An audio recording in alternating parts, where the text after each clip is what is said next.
Okay. Can anybody hear me now? I'm testing. I got an okay and an okay. Does this mean I can actually be heard now? Can I get a third? There we go. Thank you so much for your patience. Wow, way to build the suspense. Thank you so much, everybody, for that patience. This is, funnily enough, everybody, my first live.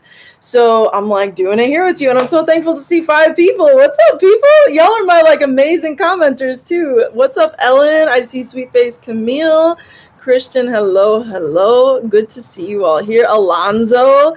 Hey everybody, it's so nice to see you here. Thanks for joining. So tonight, as I was trying to say earlier, we are going to be discussing some topics that, you know, are really cool as you all just give me questions that you want answered.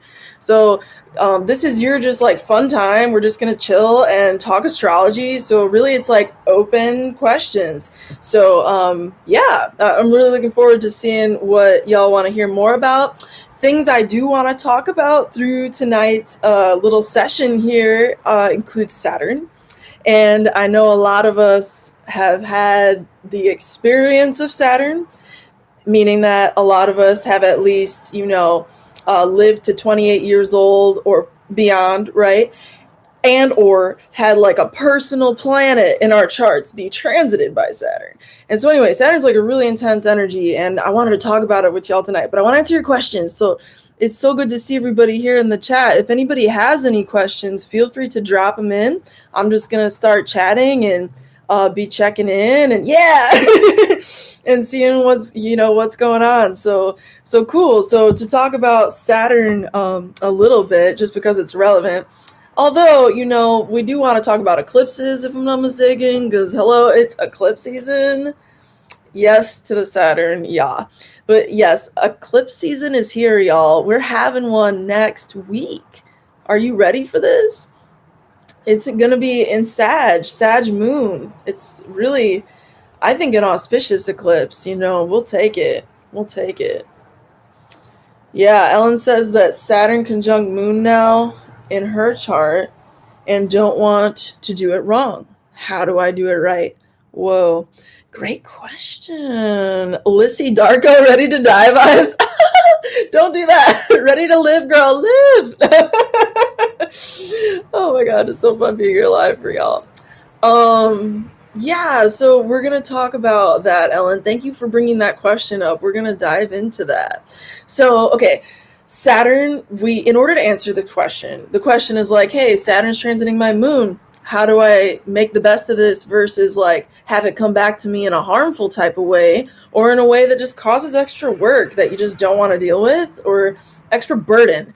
And that's the thing about Saturn. So this is where we're jumping into just Saturn first, and this is going to take us everywhere Saturn, right? So Saturn as a planet is all about responsibility, and it's all about maturity, because Saturn is a planet that rules age, and it rules experience of loss, and it rules a sense of stability within oneself that can only arise from a place of individuation. And that's a lot of words, and that was a lot of depth in a little amount of words, actually, but relatively speaking, if you think about it. So I'm going to flush it out for y'all. Saturn is about isolation. And Saturn is also about work and burden. And guess what else Saturn is about? Time. But it ain't about just that. It ain't about just the hell dimensions, the burden dimensions, the heavy work dimensions, the grind, dimensions. It's also the reward that you get from hard work. The reward that you get from a little amount of work every day or very consistently over time. And when I say it's the rewards of that type of effort, what I'm speaking of is a level of, again, maturity is like the key word with Saturn, right?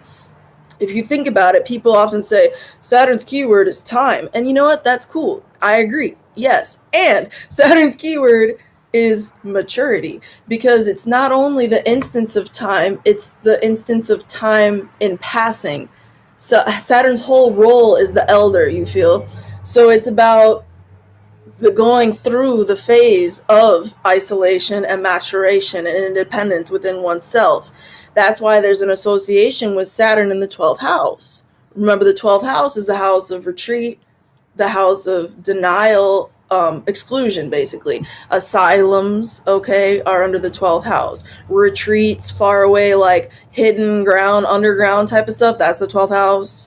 Hidden romances, ooh, that's the 12th house. But all that is Saturnian, Saturnine, whatever. It's all like under the purview of Saturn, because the 12th house is the joy of Saturn. I'm going deep, y'all. I hope y'all are ready. I'm like seeing the chat, but I'm not reading it because I'm on a stream of consciousness, and I'm about to read it after I'm off the stream of consciousness.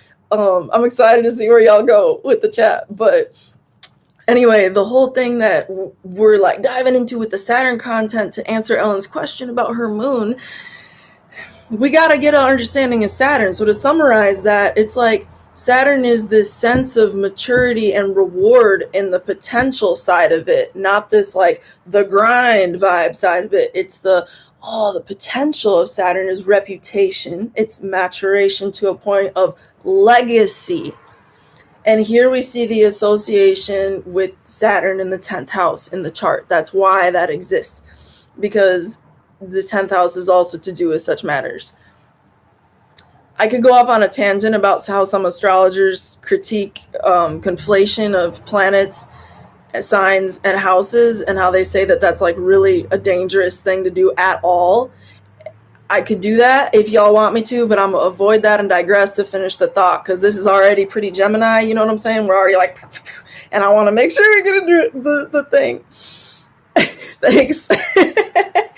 So let me know if that's something you want me to talk about. But you know what I wanted to say with the Saturn experience is that the reward side of it, right, is this unfuckwittable. That's like the thing. It's unfuckwittable. It's like you really can't mess with it. Like think of mature Saturnine figures in society, and I'm getting to you, Ellen. Again, Saturn is patience, so this is all you, you know, but it's everything we're talking about with Saturn tonight together. So I'm laying the foundation in many ways, like Saturn. Damn, if it all just come back. Saturn is the foundation. So Saturn is everything that is the structure from which we build on. And it is also what is left behind through the fullness of time, hence the 10th house affiliation. So in many ways, Saturn is the bones, literally, of yourself, of a building, of a structure, such as a shelf.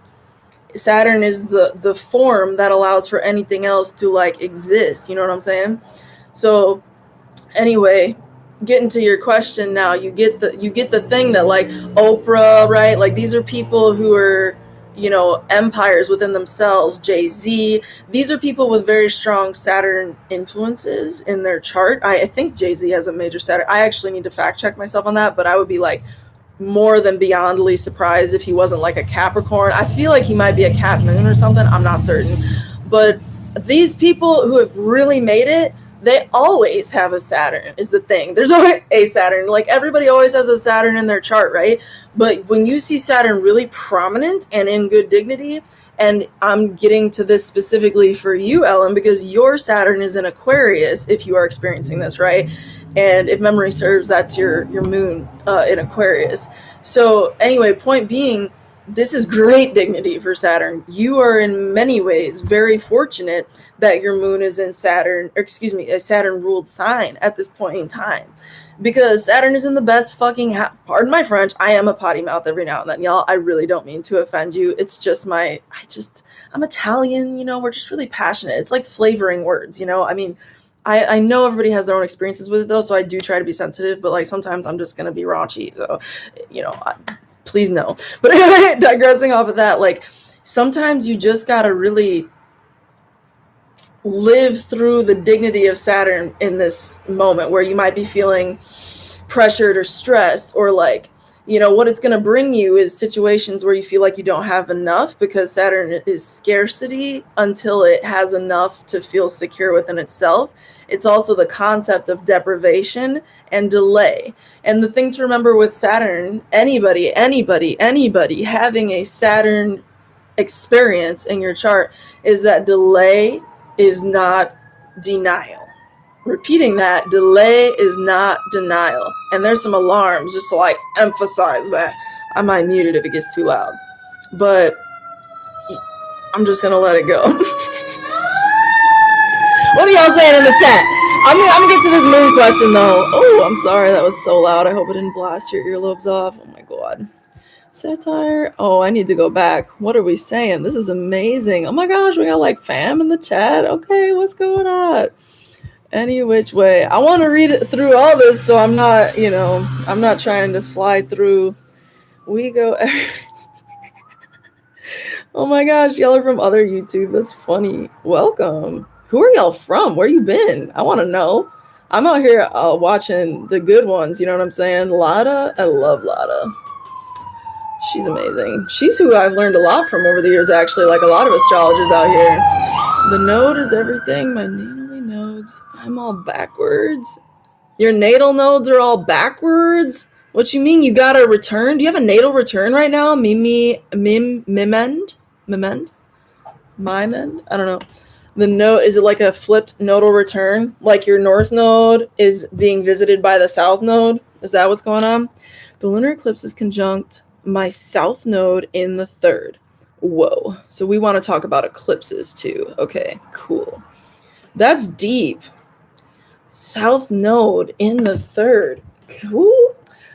Camille, I know that's going to be very interesting for you given what we had talked about.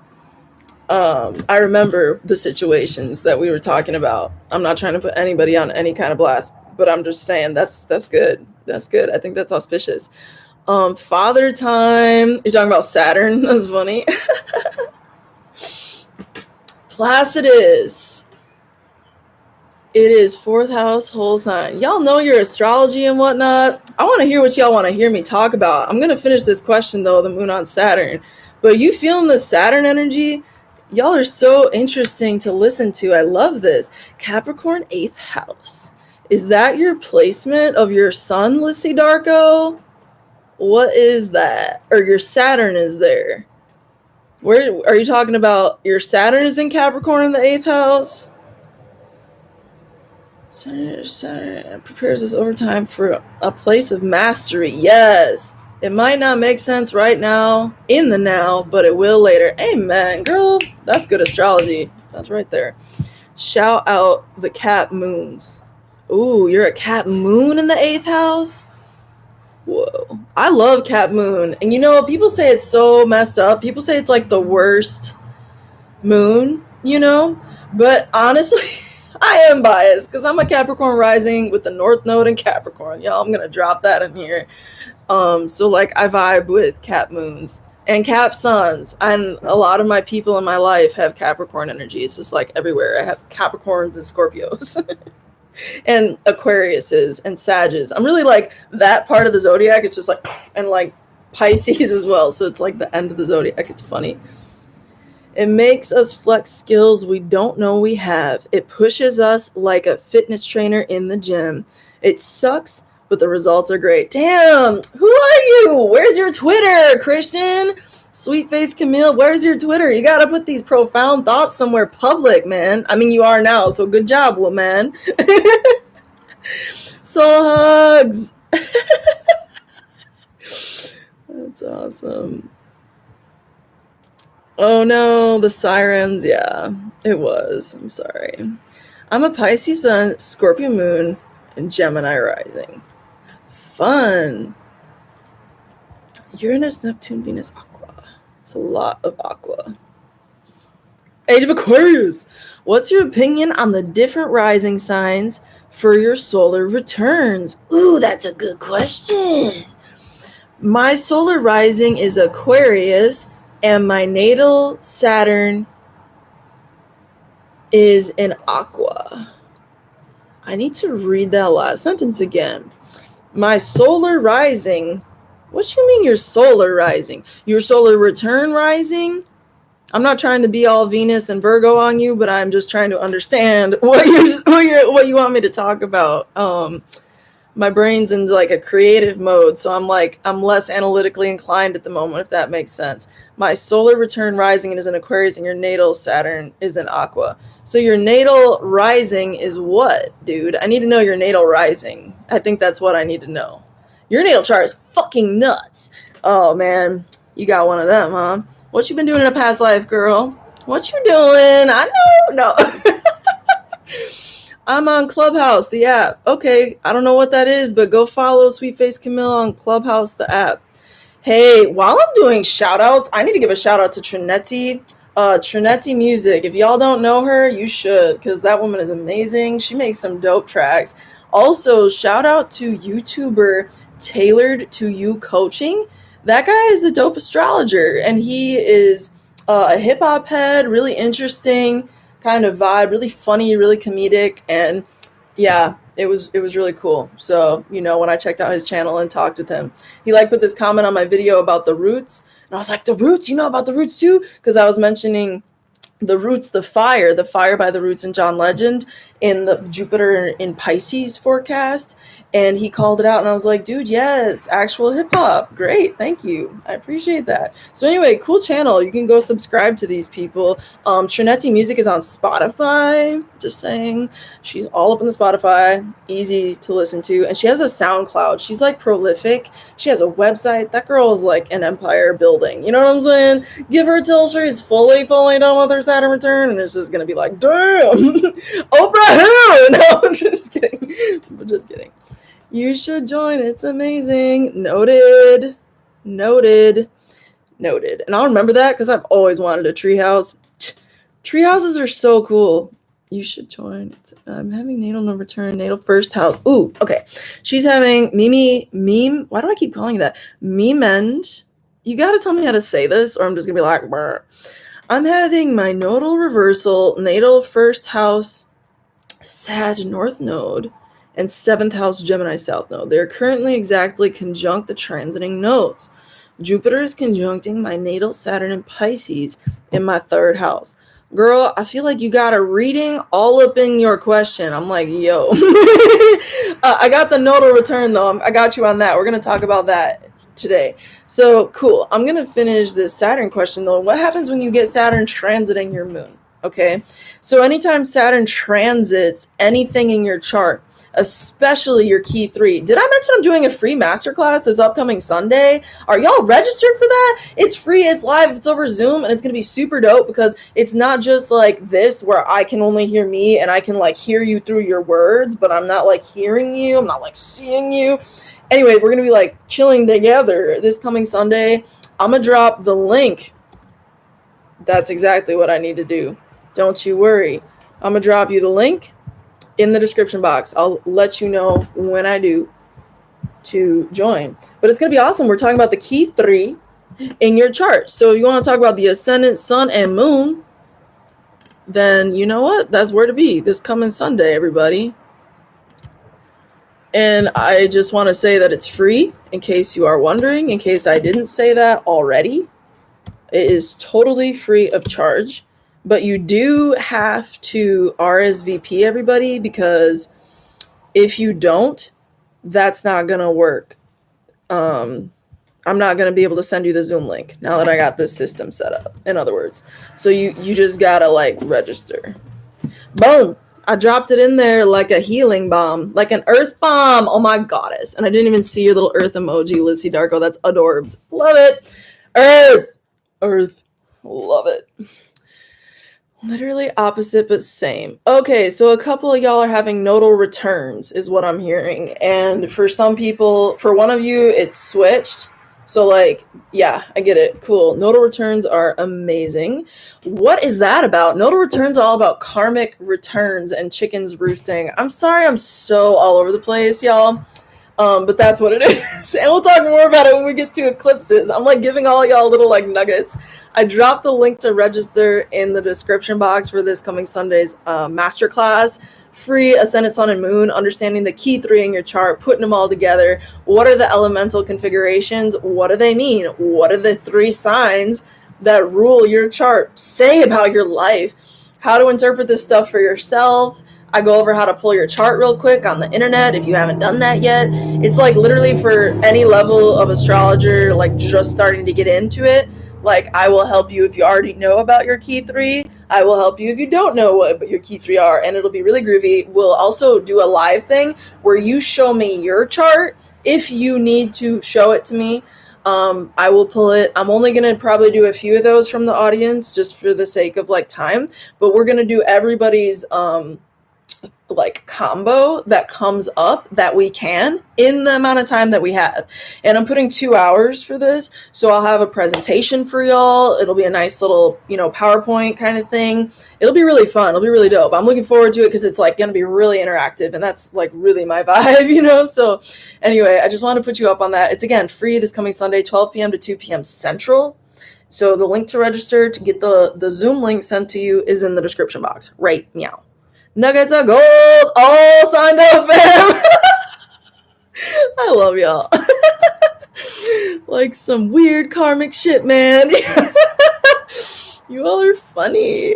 Shout out to people who aren't ashamed of their chart. Good. Okay, so Saturn over the moon, Ellen. I'm going to try to be succinct, though, because we've gone so deep into this just to get to this. But, like, anytime you have a planet in your chart, a personal point, whether that's the ascendant, sun, or moon, or another personal planet such as your Mercury or your Venus, because these are planets that are very close and present, omnipresent, you could say, throughout our conscious experience in this lifetime.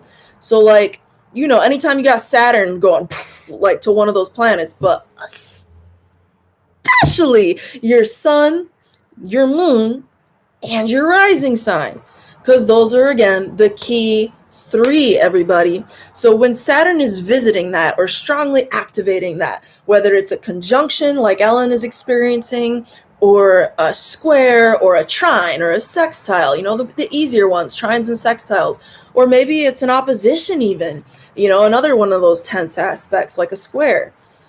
Saturn is going to bring you an awareness of its presence. And things that Saturn can bring are, again, these drudgery, grunt work, hard work, you know, things. And especially as we've already gone through our Saturn return the first time. So you get another Saturn return when you're 56 through 60. That's like the time frame. So we usually have 2 to 3 in a lifetime. The third one, if we get it, we're, you know, elderly, and it's not really the most meaningful Saturn return in terms of a transition moment. It might be a transition. It might signify a transition of consciousness in terms of the legacy that we have built because of Saturnine themes, right? That we've already discussed in depth. But like your first Saturn return is going to bring more of this grunt work. Your second Saturn return is usually when you see people transition and transform their lives in a different way that it looks different than what they've previously done, but it takes everything they've previously done and applies it. And this is a theme that I've seen throughout not only clients, but just in life of knowing people above the age of 60.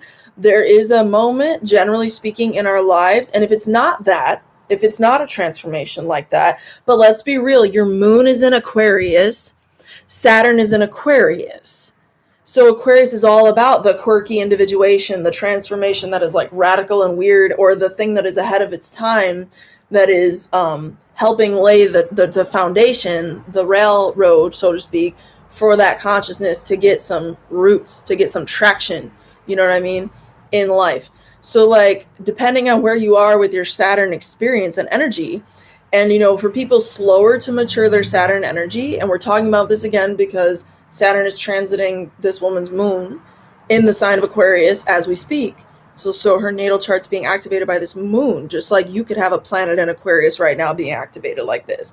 Or for that matter, you could have a planet in Leo right now being activated like, you know, this, but different, because that'd be a different 7th house indication, right? For her, this is like, from the moon's perspective, this is the 1st house, regardless of her rising sign. So it's very personal in that regard to the moon, right? That's how you read relative houses to different placements. If you didn't already know that, now you know. But, you know, it's going to bring you the feeling of being alone, or being, needing to sever something, because Saturn is a severance energy. Like I said, it's endings. So again, when you see the second Saturn, a person who has already had a first Saturn return, okay? When you see that, and then they have an experience of Saturn, they tend to deal more with the legacy related issues and less of the base kind of like sustenance or base foundation related issues. Like I say, you know, Saturn in time, and like Sweet Face Camille made a very good illustration of in her texts, Saturn is a place of maturity. It's a developmental thing. It's like the muscle at the gym that you only get from going, whether the gym is your yoga mat or whatevs. So like when you see that transiting your moon, it's the most personal thing that it could ever be, because the moon is the most personal planet that ever existed. You know what I'm saying? So it represents your soul. It represents who you are behind the driver's seat. Like, who's really the pilot behind this ship? That's the moon. So when you have Saturn, we talked about Saturn. I think you have a really good, remembering, I think your Mercury's up in like Virgo or Aquarius even. I don't know, you got like a real good Mercury, remember that? But like, good Mercury. There's no bad Mercury. It's only understanding that the challenging aspects of any given dignity, of any given planetary placement, are just hidden gifts, or gifts in disguise, or gifts that require work. You know what I mean? Because like any planetary dignity, I want to talk about this in this live too, about dignity bashing. Ooh, I got beef. I got vegan beef. Vegan cruelty-free beef, y'all, with that. Because I think that we need to recognize that our ancient lineage that has survived, it comes in many lenses to us through imperialism. And like the astrology that I feel I'm here helping to awaken as one of many, you know, what do I say, woke astrologers, genuine transmitters. I don't even know what to reference that. You know what I'm saying? But like, I feel like what we're doing is helping to bring back what maybe is a bit more authentic to the essence of the stars. And by that, what I mean is I feel that we are here to help understand, help build understanding that divinity shows itself in many faces and many aspects and many experiences. And not all experiences are what we might feel from a subjective level ideal, you know? But that's part of what makes this whole life Maya illusion experience worthy in many ways, because it allows us to experience from a place of naivete or unknowing, and we have to remember. So it's like this this concept of like going through the experiences, you know what I'm saying? This is a deep tangent, but I just felt like it's just important, because people often say, if your Jupiter is there, you don't have anything good coming your way. You're never going to get a fucking husband, and he's going to be Poe. You know what I mean? And it's like, no, like, why are you spewing that curse, you know what I mean, upon a person? Because it's not even the reality of the situation. And when you do keep in mind, this gets into the free will versus fate, which at the beginning, when y'all couldn't hear me, that's what I was trying to tell you I want to talk about today too, is the free will versus fate. And like, let me tell you, I think it's at least 50-50. There's no such thing as all or the other when it comes to that. The chart will tell you a lot. Trust me, the chart will tell you a lot. But all that really is at the end of the day, if you want to make the free will argument, okay, all that really is at the end of the day is a post book. What's that called? A post passport book. You know, it's a passport, and it's also a roadmap. Yo, that just got channeled to me. That ain't even me. I can't even take credit for that shit. That just like came through. But for real though, like it's think about that. What that is. It's a passport and a map, a roadmap at the same time. That's what that natal chart is though. And so when you think about it like that, which is what it is, why would you say, I have a square here, there's a bridge out on this road, and say, I'm doomed? No! What is you doing? If you're in that situation, you need to look at your assets that you got going on. What do you have going on? What roads are in function? Okay, the metaphor just translates too damn well. I'm grateful to have received that. Like, what roads are in function? What pathways are in function for you to use to get to your destination? Which is whatever you want, because that's the free will of life. And the astrology chart, you know, it's going to tell us, it's going to inform us about all different types of things about you, your personality, your likes, your dislikes, your karma, your dharma. You know what I mean? And yes, your fate, to an extent, to the extent that it is. You know what I mean? So make of it what it is. These astrologers out here are like, you're doomed. you know, I just don't have a lot of respect for that. To me, what that is a practice of dogma. They just got past that dogma baton and they're like, oh yeah, that's what it is. And they haven't like allowed themselves to experience other dimensions of what that difficulty energy might be. You know what I'm saying? What's the other side of the alleged curse? Did you know on the takeover, this is just a deep transit, y'all, you know, deep transit, deep side. It's not even a side focus. It's just deep. Y'all are here vibing with me. I feel it. Yeah, it feels good to have you here. Thank you. But like, this is an experience of like astrology. All I want to say on that to conclude it up is that astrology in your chart, you got to use it to meet your soul's potential and your soul's desire and not allow it to thwart you. Don't allow it to limit you. Don't allow it to say you can only do this because your moon is square that or because Saturn is here. You know what I'm saying? On my moon. Saturn is an influence to remind you to be mature and to look at the long-term picture and to also be serious about what value is. If Saturn's on your moon or any other planet, Saturn is about the value that you personally provide your soul. Because at the end of the day, Saturn is the test of time. Again, maturity. So has Saturn tested your moon to the point where, you know, you're feeling pain? Probably, because even if your moon, let me tell you, even if your Saturn is in great dignity, you're gonna feel its challenging presence. Like, just think of how lucky you are compared to somebody with a Saturn in Leo or a Saturn in you know, Cancer. Ouch. Imagine that life. Or Saturn in Aries. Girl, I've known people with Saturn in Aries, and I don't even like, I don't want to say I feel bad for y'all because then I'd be doing what I just said not to do. But let me just say I feel the pain, okay, that Saturn and Aries can bring. I think that's the best way I can put that. So just be glad you don't have, you know, a moon in Aries with Saturn on it right now. You know what I'm saying? For example, just for example, because the moon is not in good dignity in Aries either. You know what I'm saying? But anyway, point being, Ellen, you're going to feel like the need to be responsible and let things pass the test of time and do a quality control check and a reasonable check. And at the same time that you have to do all of that, you have to build new structures for yourself, innovating structures for yourself that feel deeply personal to your soul, that feel deeply in touch with who your energy is as a being. And you have to also innovate within that. Why am I saying that? Because Aquarius is the innovator. Its modern ruler is Uranus. You know what I mean? It's the whole notion of advancement and also like a social context within that. So you're like advancing yourself socially when you have a Saturn in Aquarius. Like all of us right now on the planet, regardless of what we got going on, we are all experiencing this. For you, though, it feels really deeply personal because the moon is, again, the most personal planet, you know? So I just want to make sure you realize that. Like, think about it for a second.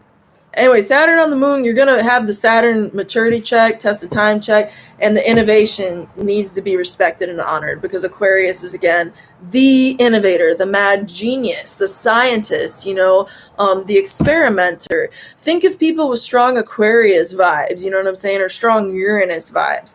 Like Einstein is the quintessential example. Everybody thought that dude was such a weirdo. And there were literally things that were just a little different about him. He's just a different type of thinker. He had Asperger's, you know what I'm saying? He also was just mad ahead of his time. So people are just like, what you doing? Damn, like, who are you out here? You looking like a freak and a geek and you're all type of stinky because he didn't believe in baths.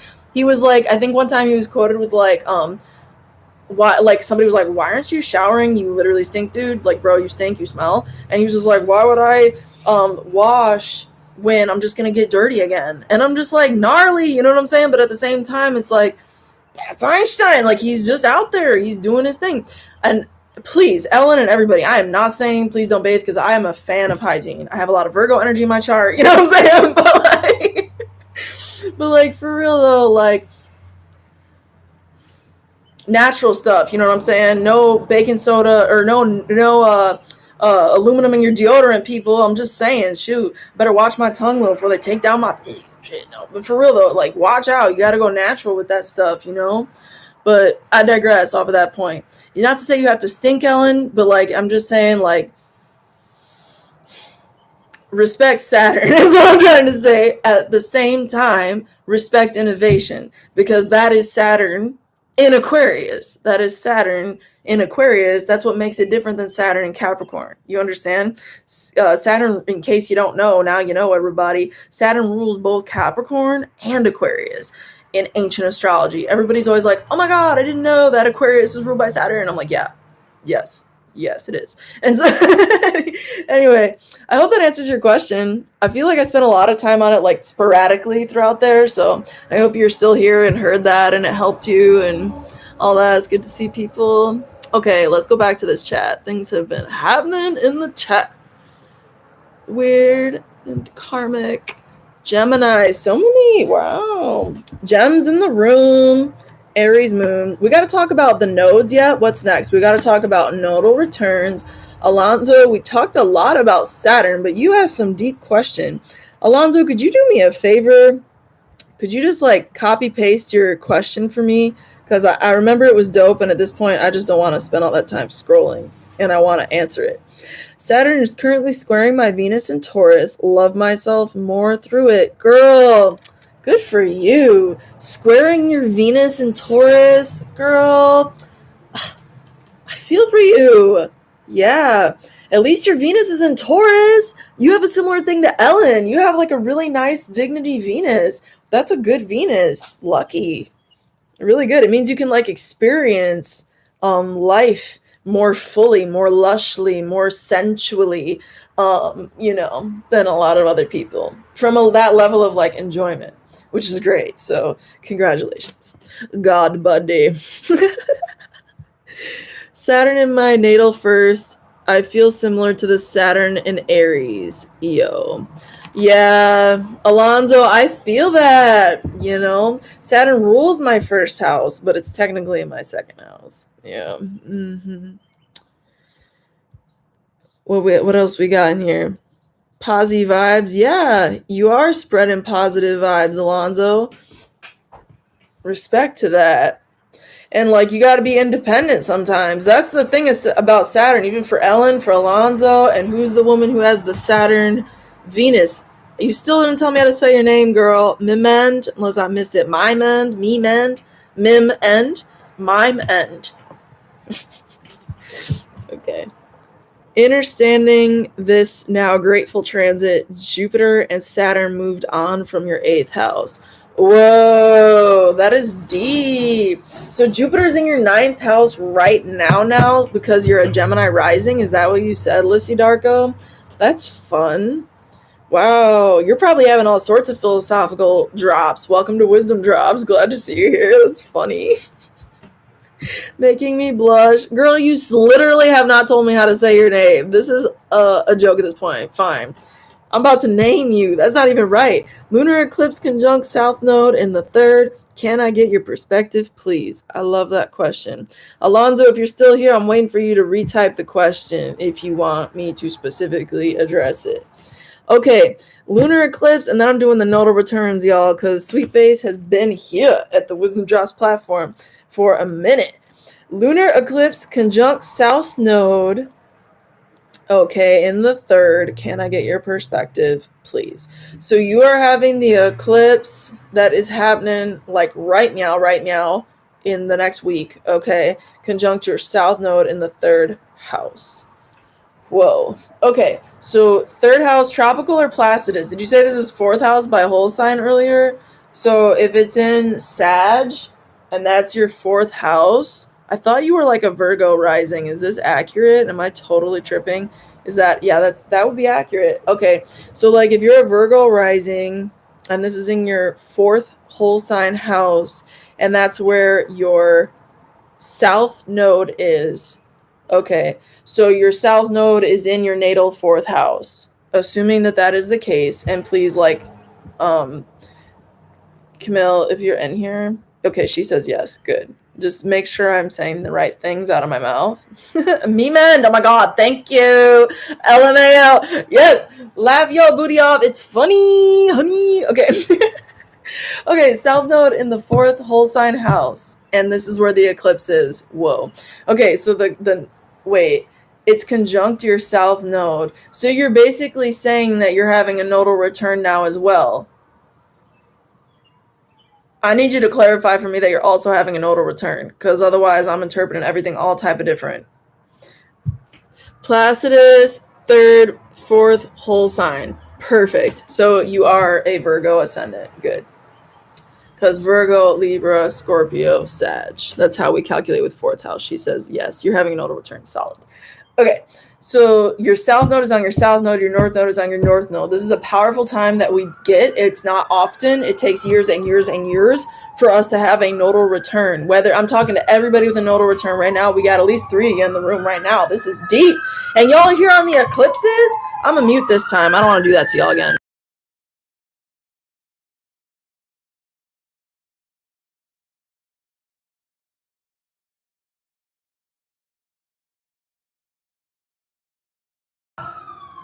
Are they done? Another one? Okay.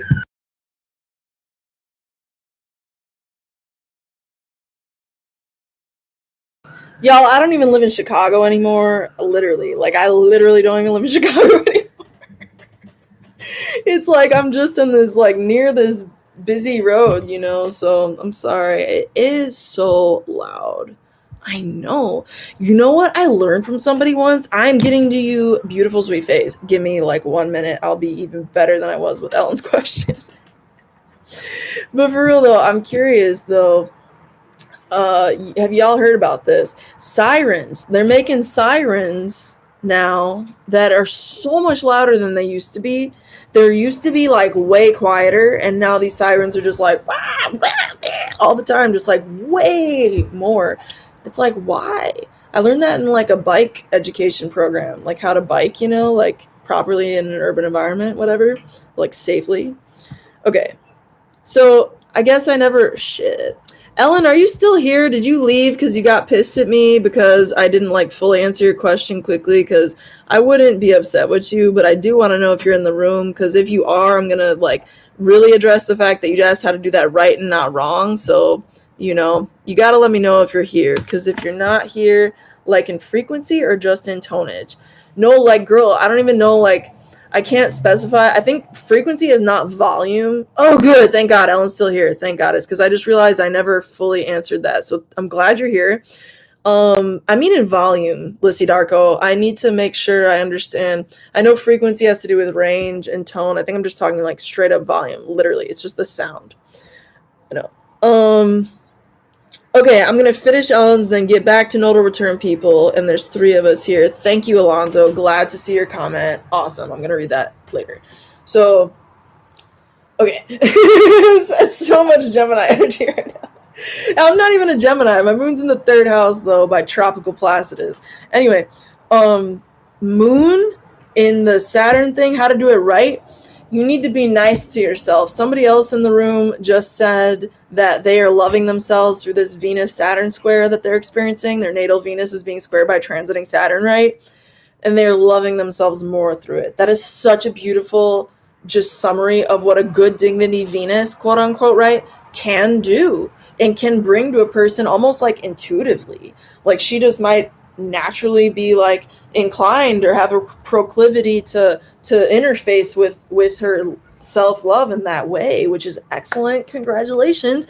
And that's, you know, that's here as an example to help the rest of us. Similarly to you, Ellen, with this like you know, good dignity Saturn. I know it's not your natal Saturn, it's the transiting Saturn visiting your moon, okay?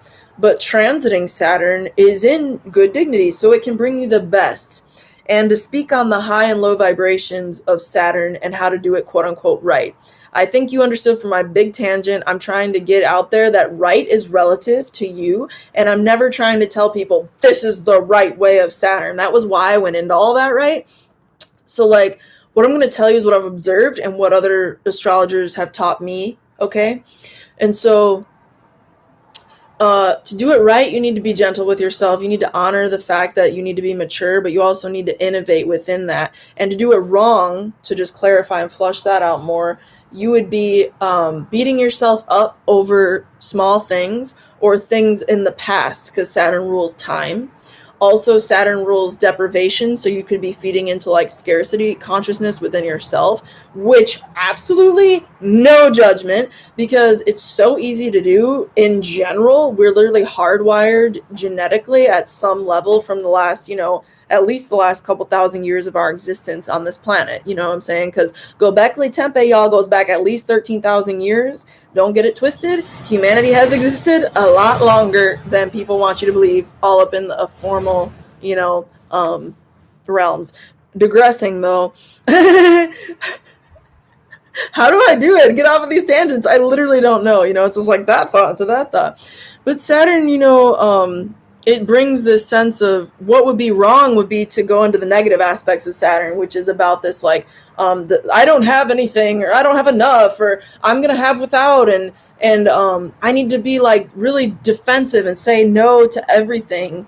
And you can also be denying yourself rest, and you need to rest, The real ancient thing of Saturn is it's often portrayed in just this grind, like you gotta work, you gotta hustle, like Denzel, like Will Smith, like that kind of like rah, Saturn energy. But like really what Saturn also is the just reprieve. It's the pause, it's the like ending, it's the sleep. It's death. Yeah, it's severance. It's ending. It's severance, but it's also the grind. It's the hustle. It's the consistent, diligent, determined goat that climbs up the mountain. Like when in doubt, nature it out, give yourself the visual of like what is going on in Saturn energy, and how to honor that is to honor the goat. You know what I'm saying? And the thing about the goat, I heard a lot of, speaking of her, I mentioned her no, I'm kidding. But anyway, like to mention, I've seen her talk about like Capricorn before and be like, they're at the top of the mountain, and that's why they are who they are. That's why Capricorn are Saturn energy people. In this case, your moon and Saturn ruled sign Aquarius you follow. That's why they are what they are. That's why people are accomplished who are accomplished in any given way that they are accomplished within themselves, within their lives. You know what I'm saying? It's because they've distanced themselves. They've said no. They've denied certain things in the pursuit of the yes, in the pursuit of what the gift is that I mentioned much earlier in this live stream. You know what I'm saying? So you get the gift that is worth working for, and work is not just you speed through a 30-yard dash. Work is a small and steady, step-by-step, careful process up that mountain. And this is a series of decisions, a series of motions, a series of reprieves. You see, there's a pause between things. So there is a consideration factor. There is a calculation factor. There's a target involved here.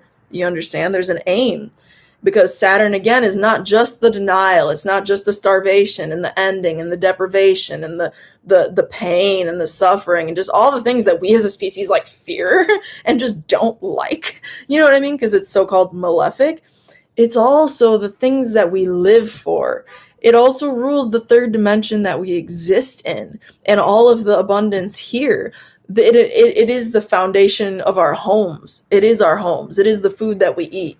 Saturn is everything in the 3D that we live in. You know what I'm saying? And it's also the Maya, which is the illusion that none of this at the end of the day really counts, because it counts, but it's like we're all just energy. Like speaking of Einstein, tying it all in, we're making like a complicated quilt, it's like a celestial quilt. It's like really groovy. We got like paisley and shit. I was just like, but for real, like, Einstein proved that everything is energy. Energy is omnipresent, so to speak. So like thought is energy, matter is energy, even wood, solid wood is energy. You know what I'm saying? It's composed of energy at the very, very little level, So think about that. You know what I'm saying?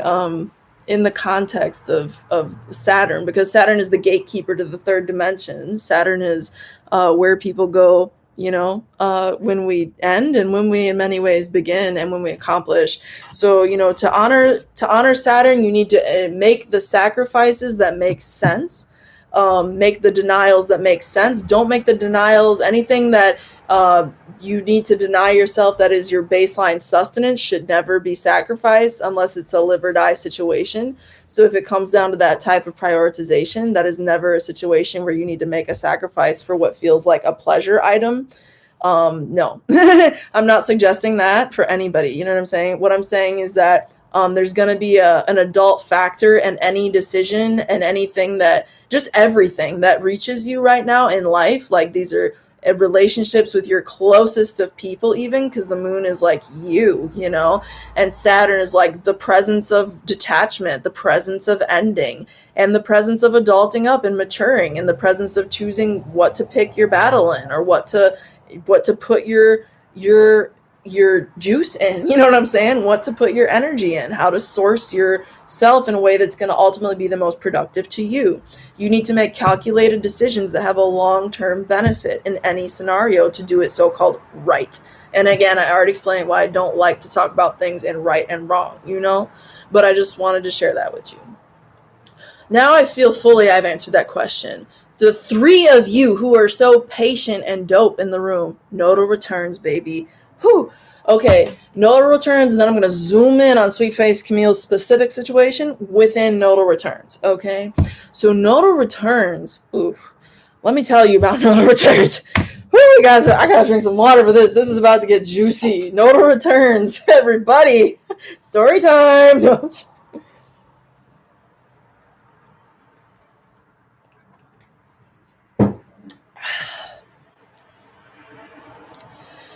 Nodal Returns.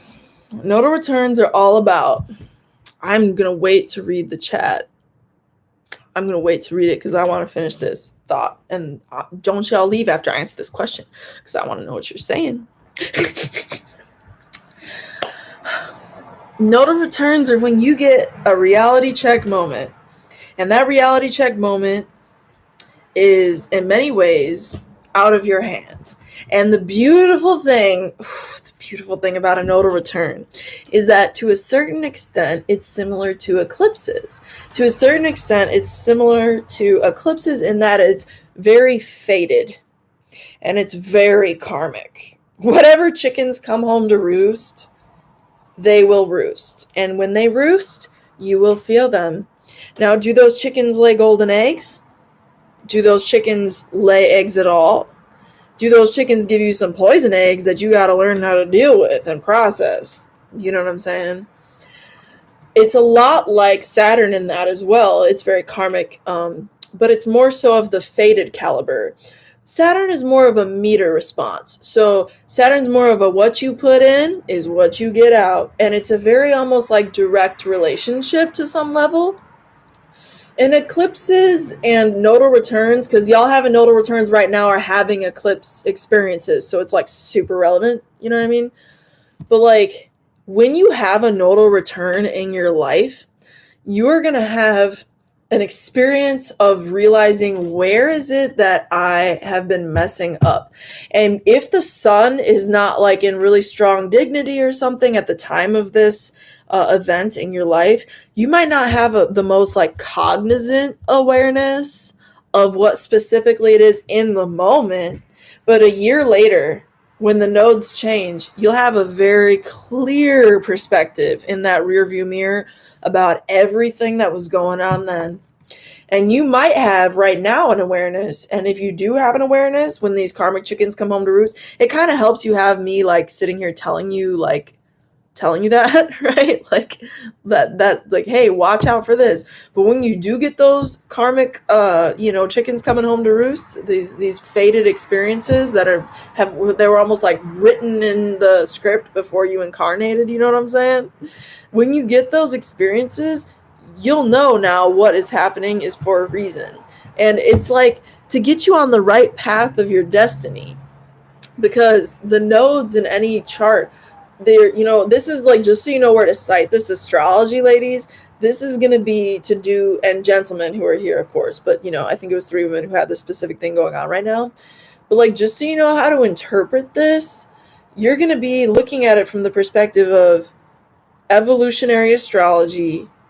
If you're looking to like really put this in a box, is how I'm about to describe what I'm going to say to you. Okay.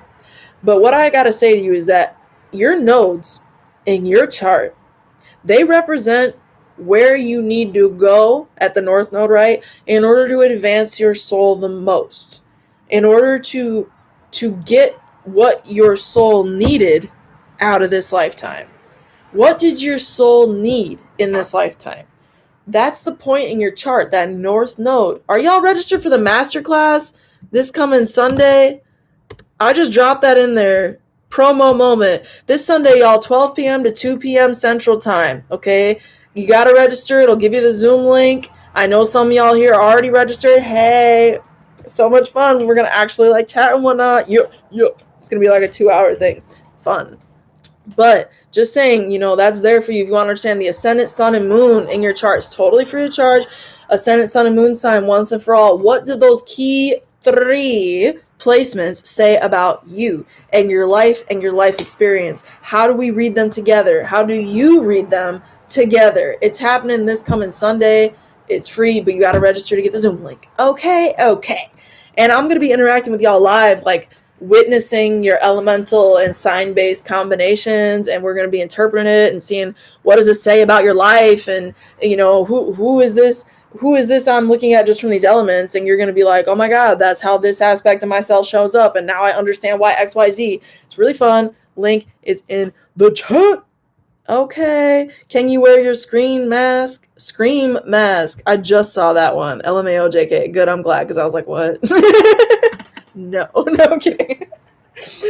So like the nodal return thing though, you know, your North Node, as I was saying, from an evolutionary perspective, your North Node is going to be telling you in this lifetime where to go with your vibe, where to go with your soul, where to go with your aura. You know what I mean? Like, where do I take the energy body of me? You know what I mean? So like, that's your North Node. You got to follow it to honor it. You know what I'm saying? Now, at the same time, everybody in the room having a nodal return, okay, or an eclipse on your nodes, at the same time, okay, you're going to see your life change. You're going to see your life transform. There's no doubt about it. If you're having a nodal return, and within the next 6 months, 6 to 12 months, to be fair, okay, to give it the full flushing out, like, whew, of the system, if you don't start to see profound changes in your life, you can come back to WizdomDropz Astrology channel and be like, Tonya, you lied to me.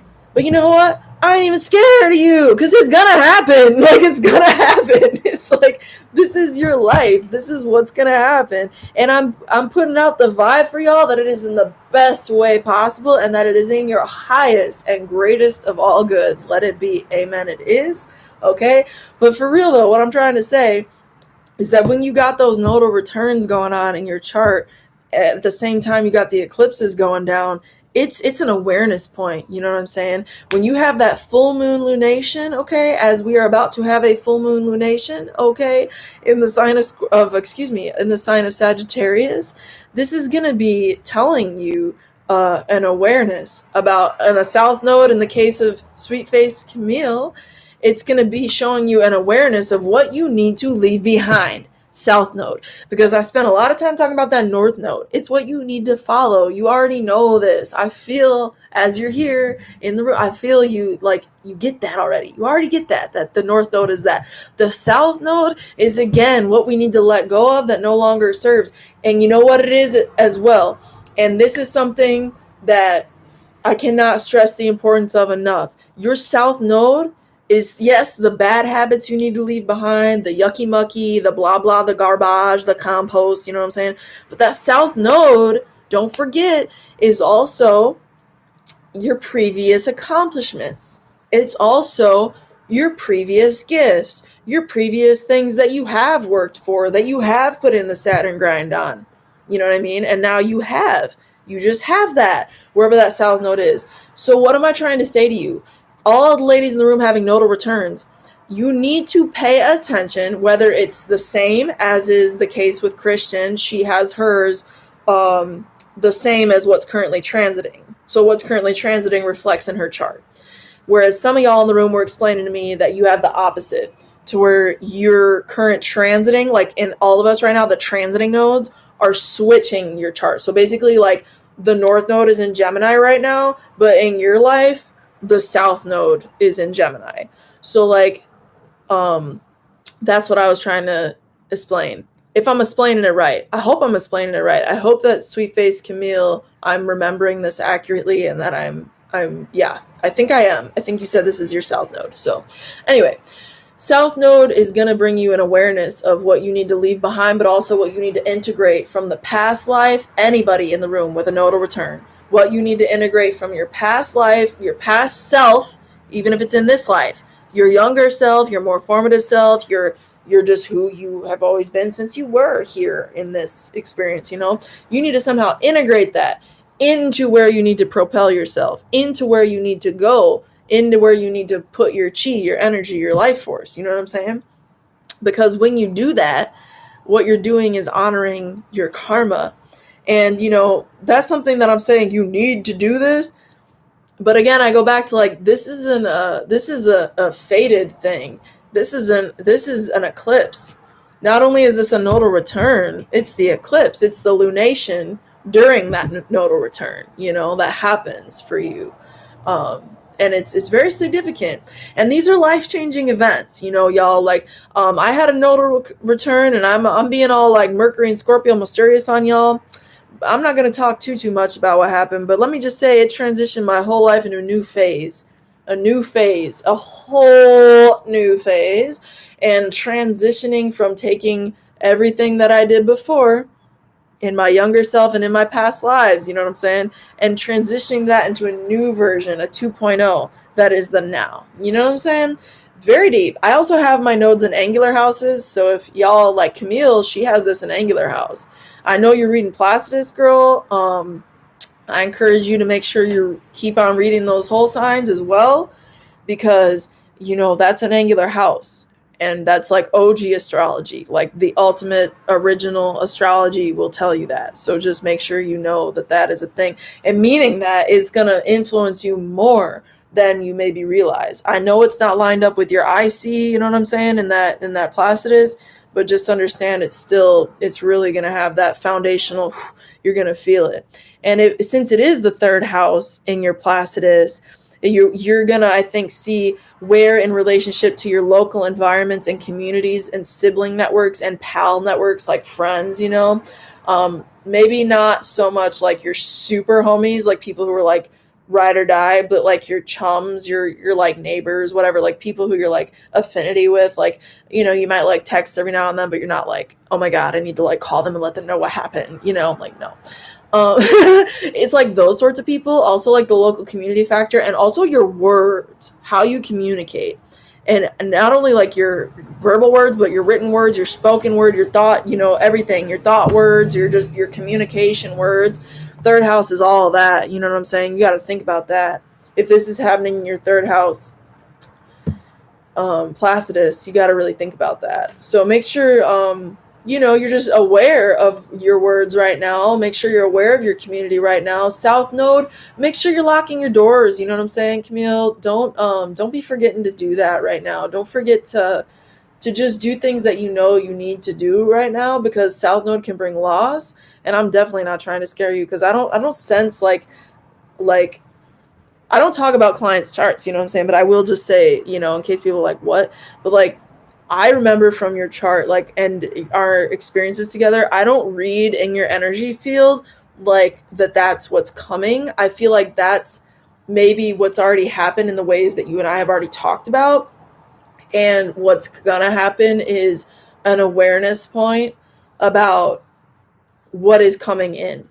Because some of the, like, what I'm saying is like the loss with the South Node, everybody who has a South Node activation right now, okay, this is about where you letting go. You need to look at your South Node, and you need to look at the transiting South Node. So for y'all who are switched, there's something about Gemini and Sagittarius that you both need to let go of and also bring in. How mutable sign, right? It's like both and. It's like this and, it's like both. It's like this or this. And you're like, neither, both. Like but it's both. Like you have to go in and really dissect like what attributes about Sagittarius, about Gemini do I like need to really lean into. And just the fun ones, the happy ones, the high vibe ones, the practically high vibe, if we can be that right, ones. Gemini high vibe, all about skill, craftsmanship. You know what I'm saying? You got this. Like you just buy. Like I got the craft on lock, I got the talk on lock, I got the people on lock. Gemini is just like, I am the crafts, you know, I'm the crafts being. What do you need? I got it. You know, and they can be like charming and like just get shit done and be like really funny and just funny. You know, that's the good stuff about Gemini. And entertaining and sociable, you know. On the flip side, the good stuff about Sagittarius, world traveler, you know, like philosopher, a fucking gypsy, like witch groovy chick, you know, like out there on the West Coast, down the PCH, like having a bonfire in some forest somewhere and responsibly putting it out because Sagittarius gives a shit about things that actually matter, you know what I'm saying? But like having the fun, honoring the inner traveler, honoring the inner adventurer and whimsical like explorer who just follows their vibe and follows their spirit and follows their just, you know, essence. I love Sag. You know, I've never met a Sag and Moon who I don't love. Shout out to my girl Emily at In Rhythm Life. Just saying, if y'all don't follow her, you should. She does yoga. It's like really good yoga. She's one of my clients, so I inform her astrological integration within her yoga. So Emily's fucking amazing. In Rhythm Life, y'all. She's on the Insta. That's her main platform. Just saying. Emily's amazing. I just did a live with her about upcoming Sunday masterclass. I just dropped that link again if you don't even know. Oh shit! I already shout you out, Tailored to You Coaching. What up? What up? I didn't even see you in the room. Gemini, Eric's in the room, y'all. I already told y'all, go subscribe to him. He's super dope. Gemini's super witty. We're gonna do a collab, yo. It's gonna be fun. Sagittarius is dope, but can be arrogant. Yo, you know what? They can be arrogant, but they can also be like pedantic. Like, this is the way and the only fucking way. Like really judgmental, you know, and really like, that's a turn off. Like, that's just not cool in any kind of like friendship, relationship, you know. It's not groovy. Now boundaries are another thing. But that's where Sagittarius, you know, they always learn their lesson with that Capricorn second house. Shit, Saturn ruled third house, you know what I'm saying? But Camille, girl, Christian, I think this is, again, it's an awareness. You got the full moon, y'all. That's what's coming up is a full moon. And just to quickly iterate that, new moons, yes, they're new beginnings. Chicken noodle soup for the soul. Twitter told you that, you know what I'm saying? But they are also the seeds being planted. You know what I'm saying? So just put your little seeds out there into the new moon. Yeah, it's like your intentions that you're setting, the vector that you want to go down. You set that rope, you set that arrow at a new moon. At a full moon, the arrow hits the target. It takes so long. It takes 2 weeks, you know what I'm saying, to like reach the target. That arrow is slow. No, but for real though, that's the full moon. It's like, oh shit, that happened. Like I put that into intention and I did the work and I put the inertia. Oh, Saturn. I put the accumulation, Saturn. I put the Mars target, Mars aiming point. Malefic energy, y'all, has a point. Can I get an amen? Can I get an amen that we need Saturn and Mars? All the people who know this in the room, okay? No, but for real though, we need them to get anything done. So, you know what I'm saying? It's just what it is. So when you have that influence in your life, period. We were talking about Saturn earlier. Alonzo, I have not forgotten about you. But I think I need to move on, ladies. Ladies in the room who have the who have the lunar return, amen. Thank you, girl. Could you please let me know you received that message and that it was helpful or not if I left something out? Rachel, you're here. Oh, Rachel, it's good to see you. Someone told me, I'm reading the comments backwards, by the way, till I catch up, so in case you're wondering. Someone told me use a tree as a metaphor for North Node and South Node. South Node is the trunk with the roots and North Node are the branches. Interesting. I literally told you that about the 4th house and the 10th house. So I wonder if there is another astrologer in the world who is using that metaphor in reference to the South Node and North Node, which in that case, that is groovy. And I'm digging it because in time, the top of it grows still into a fullness point. I just want to mention, though, that the use of that metaphor might be a little better for the 4th house and the 10th house, all due respect, simply because the North Node is something that we come into over time. And we definitely come into the midheaven and the 10th house in time as well. Please understand, I understand that. However, the 10th house in one's life, regardless of how old you are, you could be a freshly born baby, it's always going to consistently represent your father and your public appearance in the world. Okay, so you will always have those two factors about you in life. Now, the North Node, on the other hand, okay, just want to quickly break this down for people so you know this difference. You're astrologically savvy out here with who you're listening to, what you're learning, how you're processing and interpreting these energies. The North Node is something that we come into over time, and it takes us time to develop it.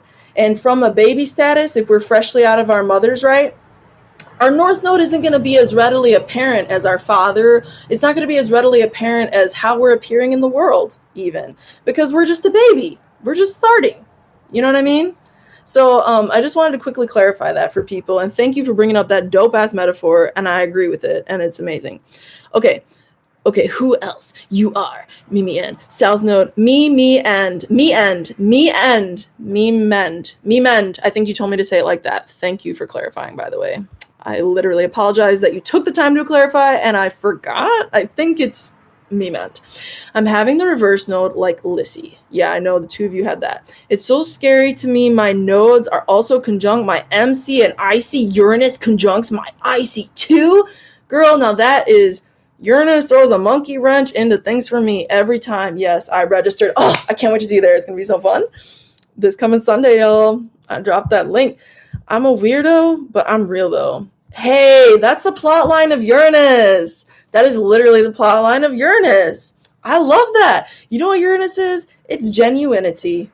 That's literally what Uranus is. It's genuinity and advancement all in one pretty bundle. You know what I'm saying? All wrapped up in one. What did Alonzo say? I need to get back to you, bro. You've been in this room waiting so patiently. I hope you're still here. Let me find your comment. You've been here since the jump, just like Sweet Face Camille. Same, also have my Venus in Taurus. However, my Venus is exactly opposite my Pluto in Scorpio. Whoa. Pluto and Scorp generation in the house. Are you in the house still, Alonzo? Let me know. And I swear to Goddess, I'm literally going to answer your question right then and there. My Venus is exactly opposite my Pluto in Scorpio. You are learning lessons about love, my friend. Whew. You got some lessons about love. You got some lessons about value and value of the heart. And your Venus is, that's just like your life story. If that's natal, you know what I'm saying? What you're talking about. You got Uranus by transit there for like years yet, though, awakening your awareness of love. All y'all with Venus and Taurus in the house, that's what's happening for you. You thought I finished, Ellen, me too, but I didn't. Now I did. I'm still looking for Alonzo's question. Oh, good. I guess my question is, how do you think a person's solar return ascendant sets the tone for the year and the lessons? I'm a natal Cap rising, had Scorpio rising in my solar return, 2019 and 2020. Ooh, Alonzo, are you still here? You are here, thank Goddess. Okay, let me tell you this right off the bat. From the jump, 2019 and 2020 solar return chart. You had Scorpio on the ascendant.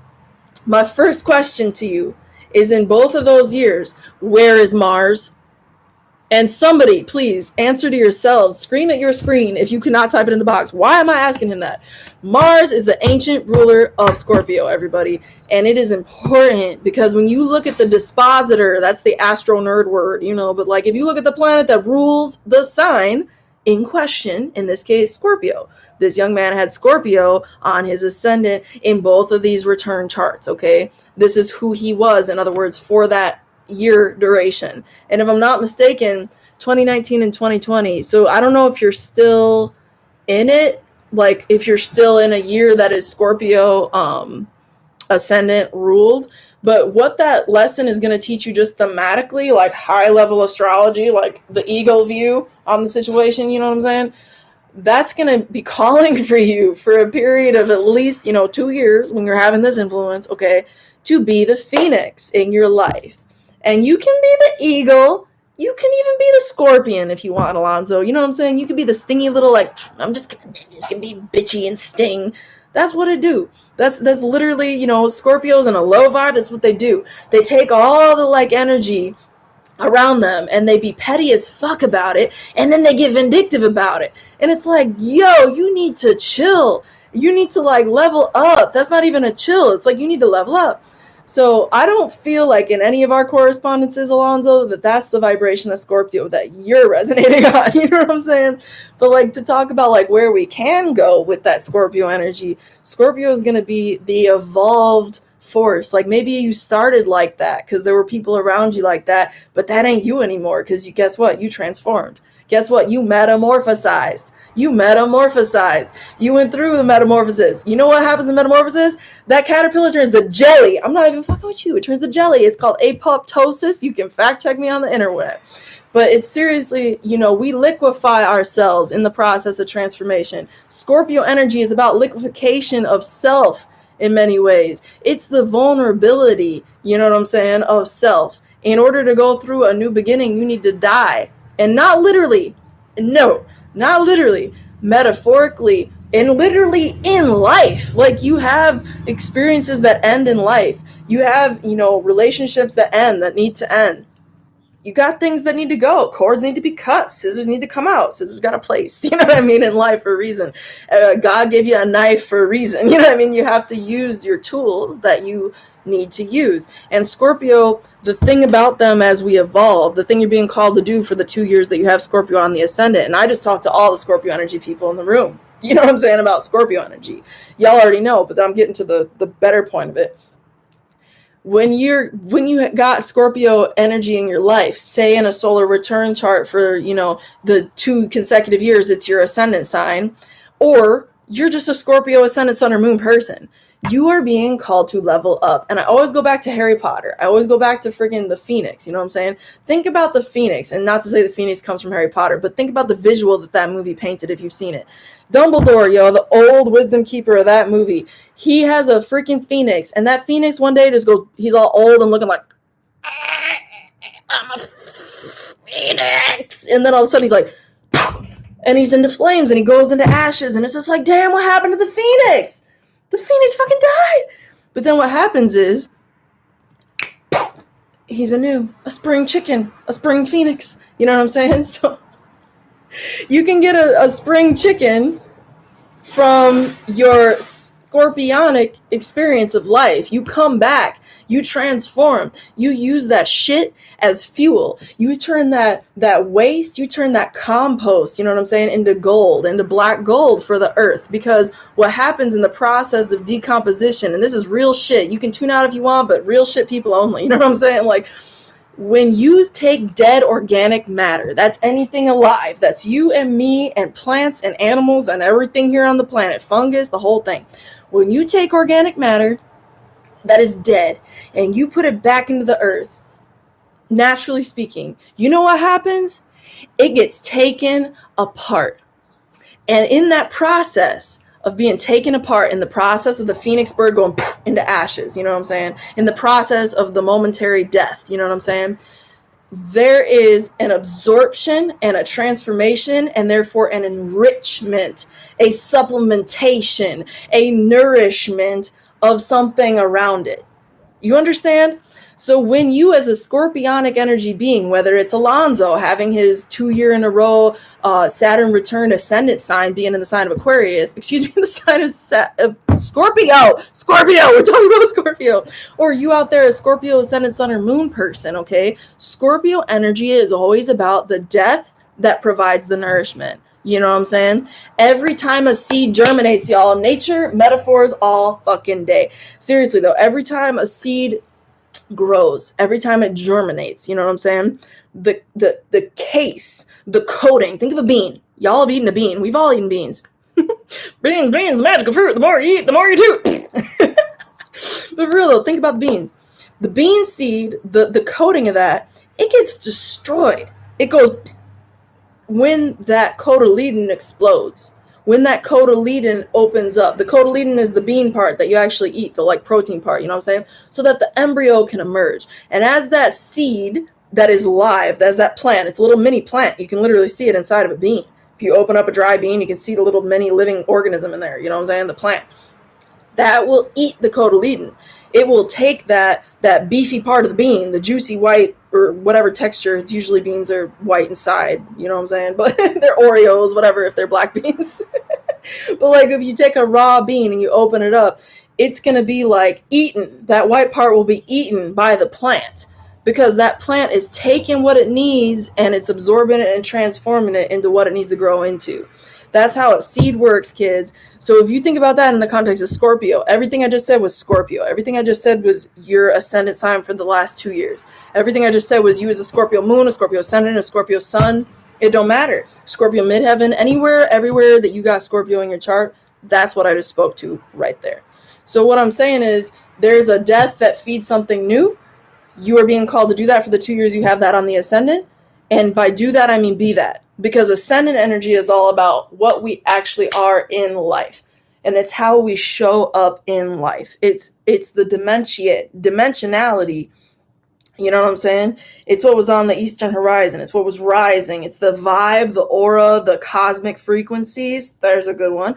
The cosmic frequencies that were on the elevation. You know how the sun rises every day? Isn't it beautiful? It's so beautiful when the sun rises. Not like I'm up that early often. You know what I'm saying? Creative people, we'd be up late. I know. But like, you know, shame. But no shame. But for real, like, you know, I'm just wondering, like, if you've noticed that. The energy is like, I rise.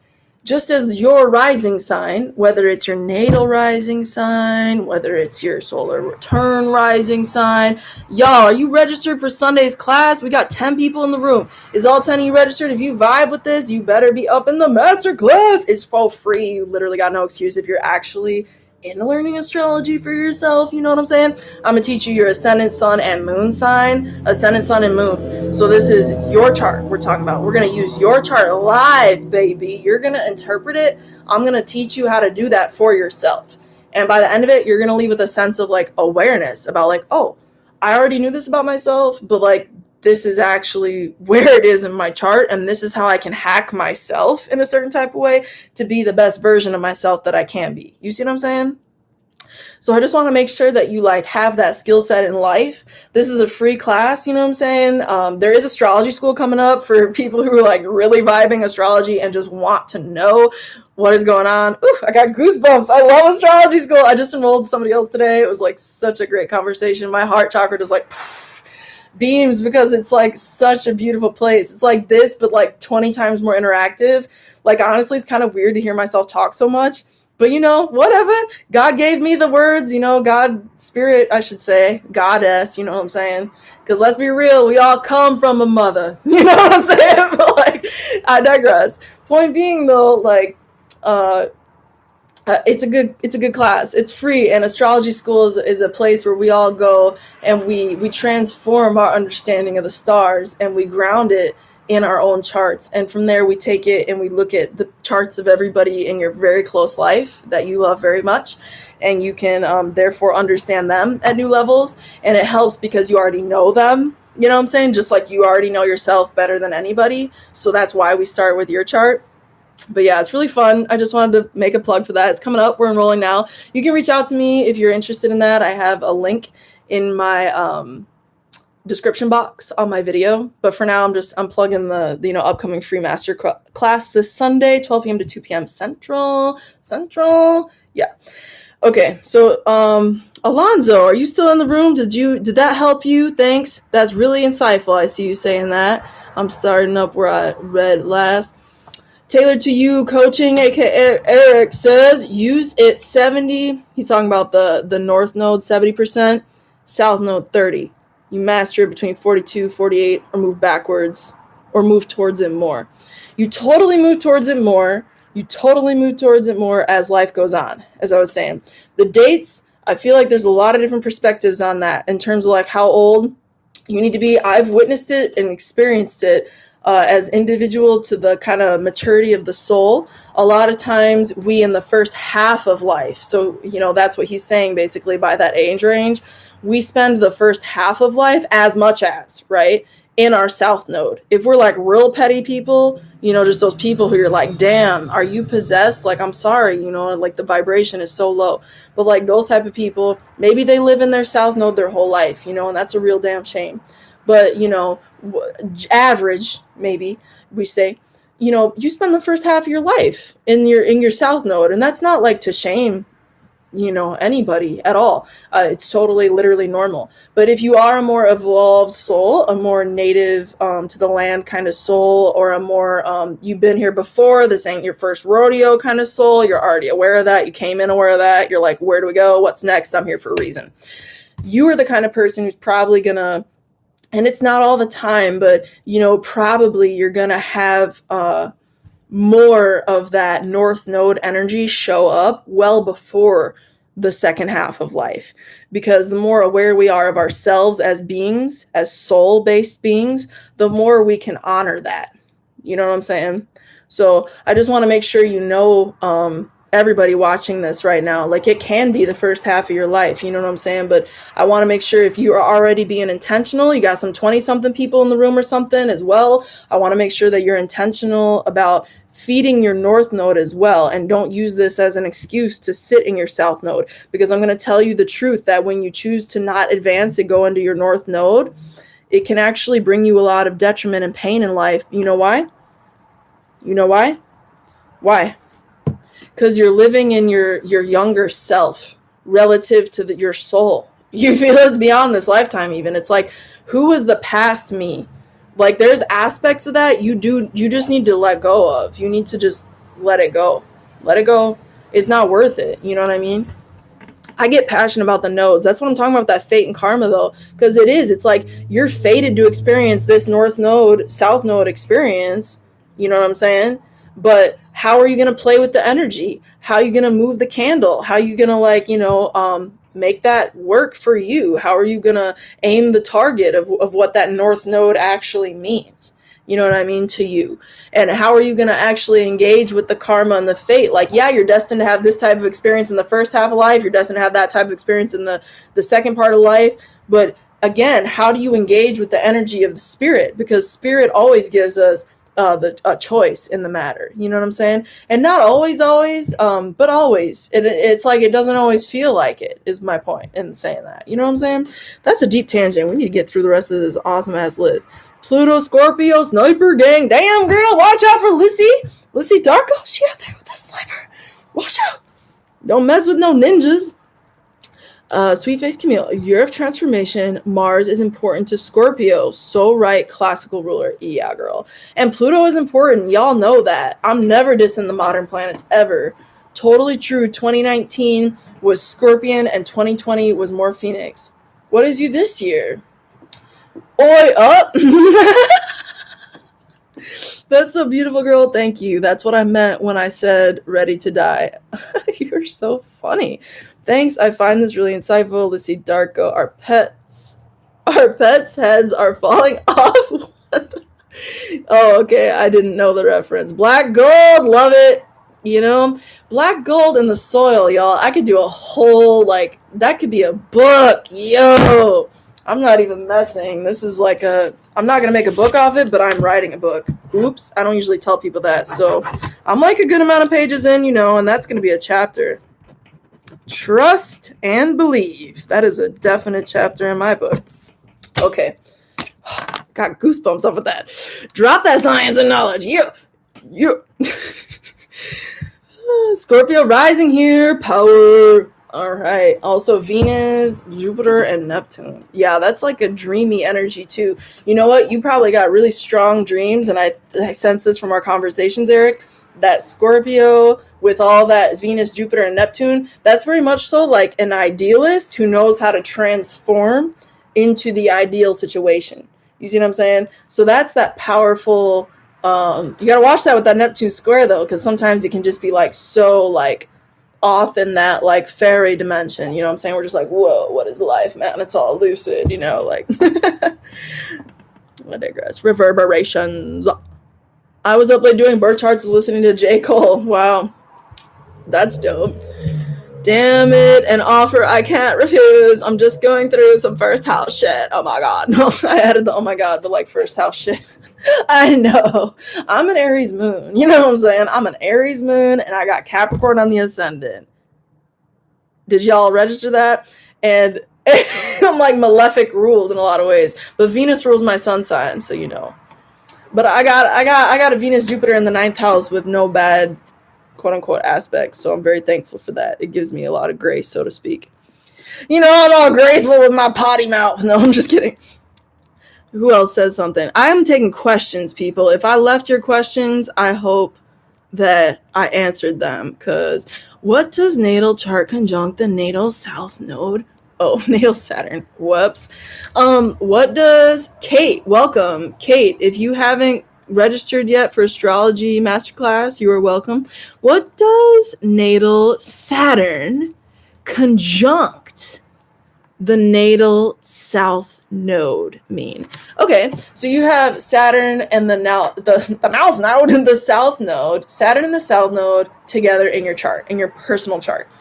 Saturn in the south node in your personal chart is going to tell you that you have some seriously karmic lessons to learn, and it's related to older men, possibly, or bosses, possibly, authority figures, the father figure in your life, or maybe the mother figure was more like the authority in the house, you know what I mean? Whatever. Maybe it's like elderly people or older people who are just older than you, relatively speaking, elders, you know what I'm saying? These people are playing an important role in your life in this lifetime. You cannot ignore this role. It could also end up being a husband figure for you down the road, though we like to look at Jupiter a lot to signify our husbands in astrology if we are women and we are assuming we are into men and assuming we want to marry. There's a lot of assumptions in there, right? But just putting it out there for you to know that it can also show up in your husband if you do, you know, engage with that. Or your serious, like, partner. Saturn can sometimes signify that, though let me just say with it on the south node, I don't think that's who that is for you. You know what I mean?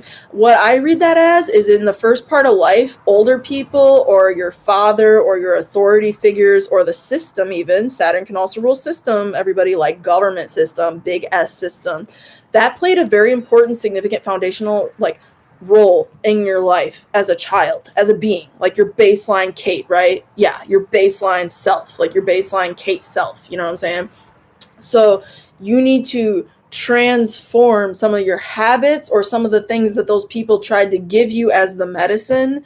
They tried to give you this, like, you know, this is the rules. These are the rules. This is how you're going to do it. This is what you're going to do. And this is the outcome.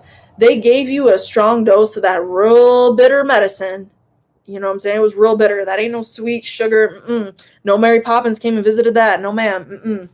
And what they did is they, like, it pushed that onto you, and you need to let go of something that they gave you. You need to let go and detach and take what's worthy, as I've been saying about the South Node, right? But you really need to learn how to detach. And some of your bad habits, Kate, are probably related to not learning boundaries with people, or maybe you're putting too much boundaries with people. You know what I'm saying? But there's something there around your own authority, around your relationship with authority, and especially male people in your life, especially like father figures in your life or grandparent figures in your life. I hope that serves you. I hope that helps you. And, you know, let me know if that resonates, because I'm always interested to hear how it actually plays out for people. And you know. You're like, what's your excuse? I appreciate you. I don't know what that's specifically in reference to, but I like it. I think I get it. Resonates. Solid. She can also break away from structure, discipline, and law and order. Hell yeah. That's totally what I'm saying, Eric. Just like that. It's like redefining the system and the structure. So you're breaking away from the aspects that do not serve you anymore. But the fact of the matter is, there's always going to be a Saturn in the room. There's always going to be a Saturn in your chart. You know what I'm saying? So you need to honor the fact that Saturn is existent. There is a system in place. There is a governship, take that how you will, in place. You know what I'm saying? How are you going to engage with it, girl? There's something there for you to learn with it, though, and it's related to the severance factor. Maybe you lost something there, or you had to cut ties with something there, or somebody really shoved some of that Saturn medicine of systems and structures in some type of way down your throat. That could have been a type of thought system or a belief system, even though Jupiter, I'm curious if Jupiter has any connection to that for you, because that would be super interesting. You know what I'm saying? Yeah, resonates to signing up for your class on Sunday. Yeah. Whoop, whoop. Oh, you said, you're like, what's your excuse? Yeah, that's funny.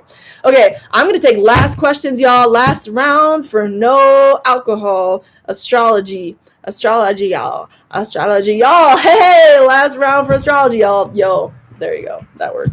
Who's got a question? What you got? I'm going to finish my list, though, because I did have these questions for you, and I'm really enjoying vibing with y'all. We talked about fate versus free will. I titled this Saturn Cookies, and Saturn Cookies is hilarious. And if y'all are still here, I'm giving you the Saturnine gift, the Saturnine yum-yums. Saturn and cookies. It's a metaphor, and it's pretty dope, if I do say so myself. So Saturn, get this, we talked a lot about Saturn, right? This is like the concluding little like nugget, like in the oven. We're literally eating chocolate chip cookies because that's the metaphor. So you take cookies, right?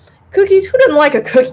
If you don't like a cookie, what is up? You know what I'm saying? Clearly not your taste buds. They ain't up on nothing. But cookies are delicious. And I'm salivating thinking about making gluten-free vegan chocolate chip cookies. They're so fucking good. I make a kick-ass cookie. Maybe sometime I'll tell you my secret ingredient. It's more than love. It's delicious. Moving on. My grandma taught me how to bake, by the way. Rest in peace, Grandma. I know some people in the house have recently lost, not recently lost a significant loved one, but have recently had a day of remembrance that was the anniversary of a loss of a loved one. So respect for that, and loved ones in the house, the spiritual house, love and respect to you. I'm going to light some sage to honor our elders, actually, as we get to this through this point. So what I want to say about this, though, y'all, is that sage is fucking amazing. Just smoking over here, you know. Just kidding. But for real, though, cookies are what you want. Saturn is your gift. Saturn is what you give a damn about. And that was the main point I wanted to get out of this whole thing. I wrote it down. I got a question for you. And this is a serious question. This is what Saturn says to you, too. You ready for it? It's a serious ass question. What matters to you? That's the question that Saturn asks everybody. So if Saturn is in your life at any given moment, transiting your moon, transiting a personal planet, in a specific angular house, whatever, and you're feeling tested by Saturn, you need to understand that Saturn will always ask you the question in the worst moments. You could be at the bus stop, somebody just ran you over on their bike, a car flew by and made a big old puddle splash on you. It got you dirty. On top of that, you're on your way to a job interview and you were wearing your best suit. You have to dry clean it only. You're fucked. You know what I'm saying? And Saturn, in that very moment, it will tell you the question. It will say, what matters to you? And Saturn, what it then does is it asks you to say, prove it. You know what I mean? It asks you to prove it. It says to you, prove it. It says to you, you need to show me that that's what matters to you. Because if you don't show me, if you don't put your cookies in the God blessed oven, if you don't put your cookies in the blessed oven to heat them up and to make them cookies from cookie dough, you ain't ever getting a cookie. And I did not steal that from Buffy the Vampire Slayer, but that was totally referenced in Buffy the Vampire Slayer. I am an absolute Buffy the Vampire Slayer fan. I'm confessing to you on the internet, and I love everything to do with that series. It is deep as fuck. Although it is not racially, ethnically, culturally inclusive as it could be, it got a lot better after season, I want to say after season 3, they started to figure it out. I could go off on that. I've seen all 7 seasons, all 344 episodes, if I'm not mistaken, at least 12 times through. I grew up on Buffy the Vampire Slayer. I fucks with Buffy. I'm like a hardcore Buffy fan. I'm like, what? Buffy? I saw somebody with a shirt at the Meijer the other day, or whatever store I was in, for like whatever random thing I needed that I would even go there. And I was like, she had a Buffy shirt on, and she was like probably half my age. And I was like, yes, Buffy! And she was just like, yeah, thanks. And I was like, you have no fucking clue. Like, why are you even sporting this shirt? Like, clearly it doesn't mean as much to you as it means to me. Just kidding. That's funny. I gotta read what y'all say about Buffy though. I got chills as I looked at my dad's chart and I saw his death in the chart. Crazy, yo. That's so deep. Buffy was filmed in my city. LOL. No way, girl. Were you alive for it? That's my next question. What does Saturn in Leo in transit? What does Saturn in Leo in transit on the 10th house? I have no clue. I'm sorry. I don't even understand what that is. I'm sorry. I don't even know. Rephrase that for me, man, if you want me to talk on it, because my brain's not computing it.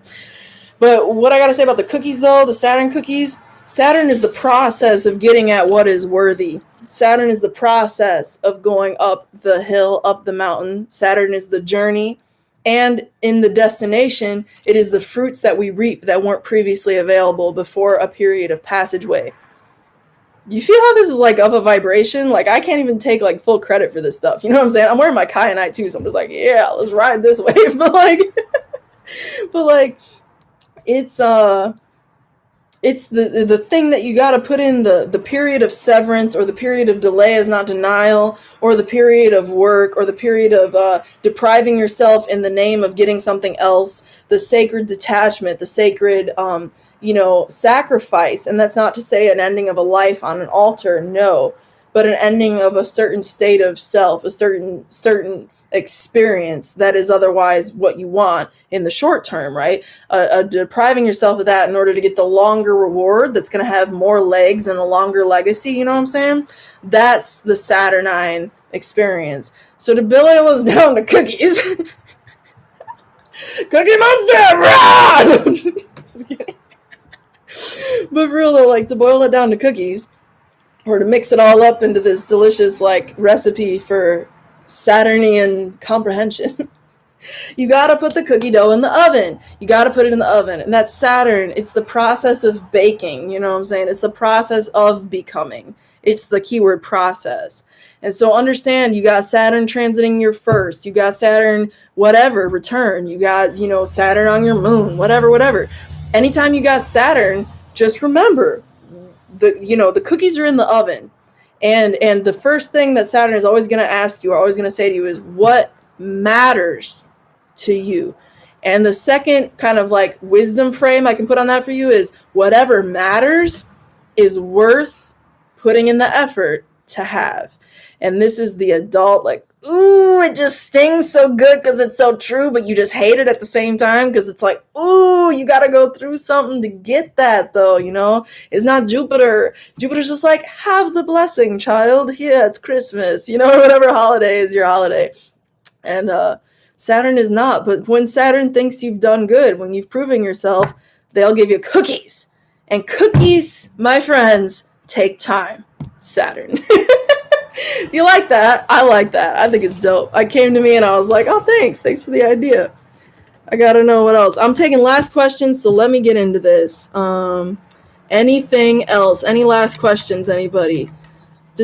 Saturn in the 10th house Leo mean in transit? Okay, so what does Saturn in the 10th house / Leo mean by transit experience?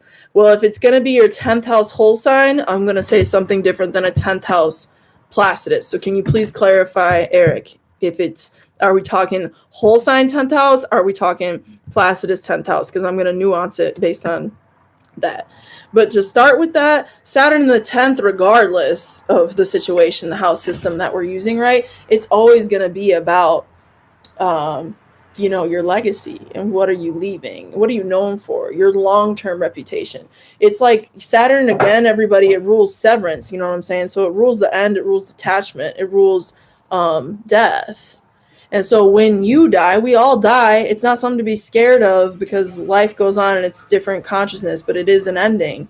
When we die, Saturn is at the party, you know what I'm saying?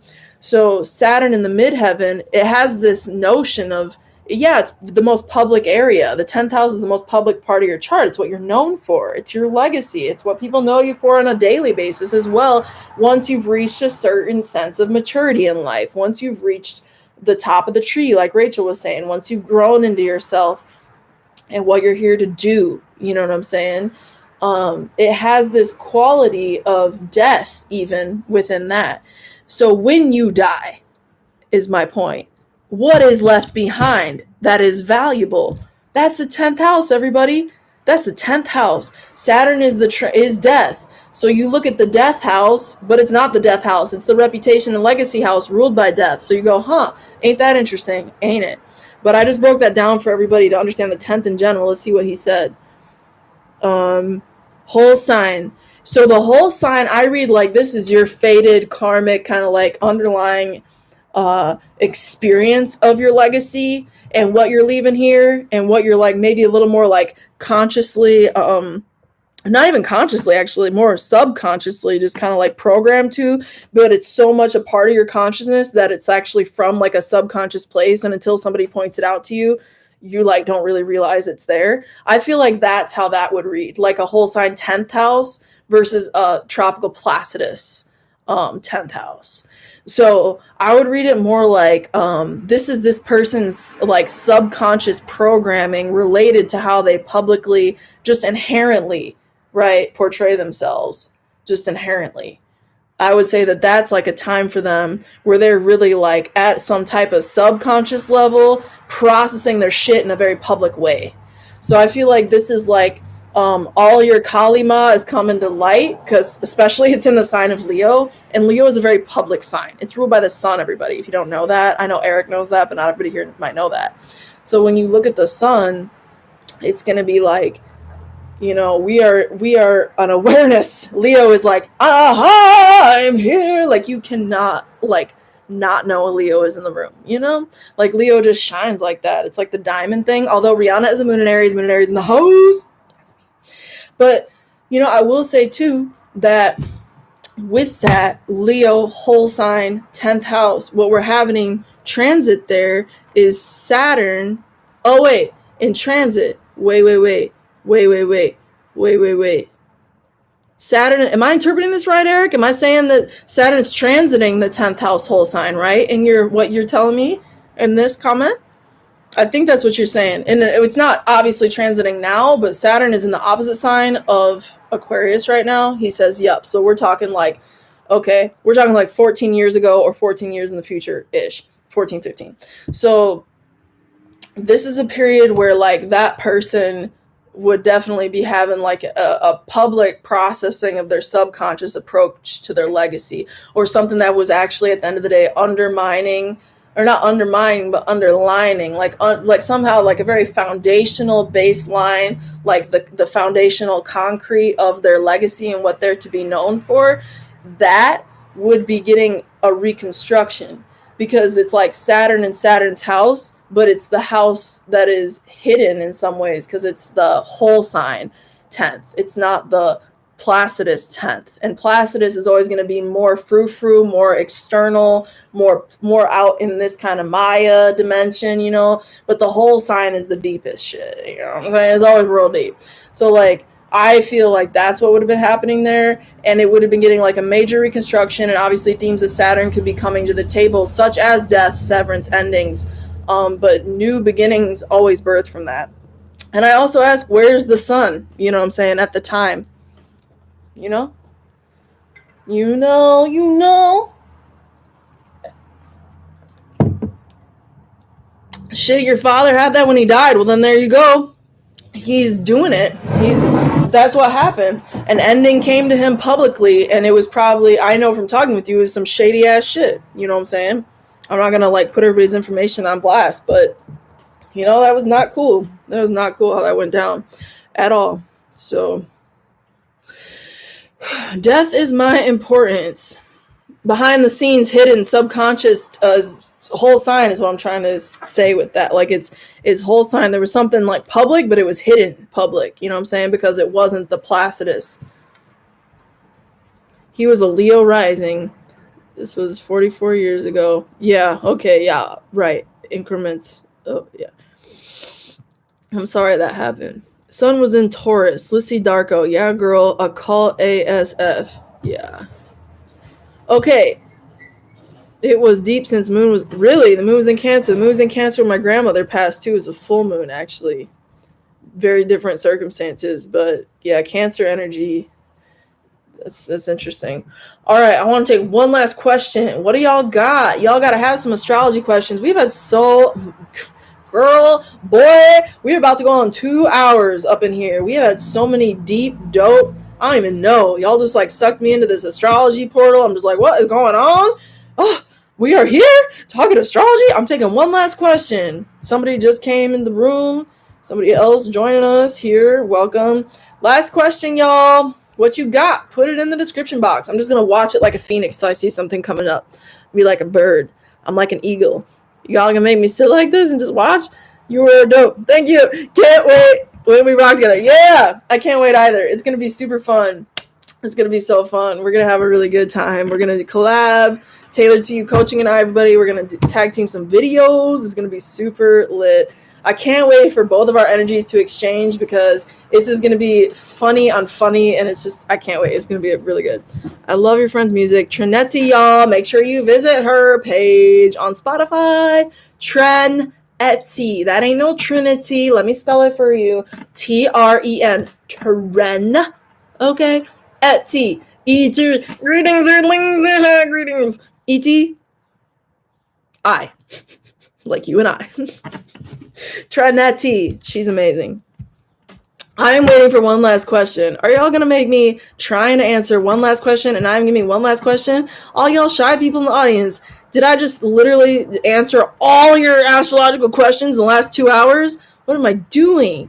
What am I doing? Lissy Darko, you don't got nothing? You don't got nothing?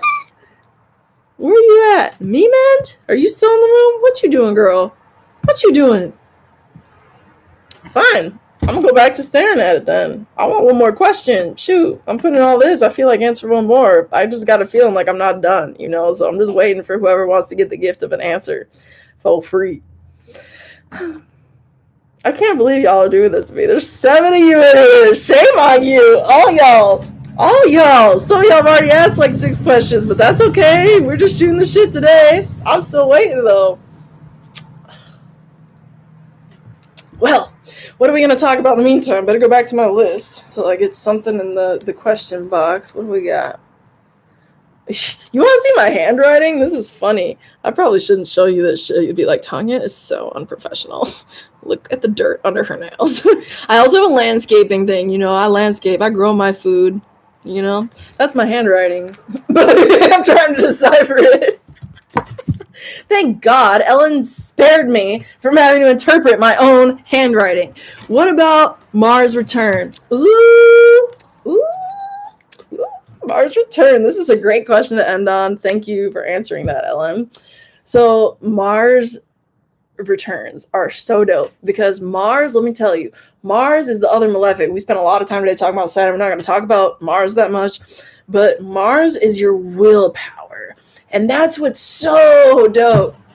And Eric, this is making me think about the genius writing. Thank you, brother. Thank you. This is making me think about the roots, though, and the fire again. When is that not relevant? You know what I mean? But like, it's just how it is.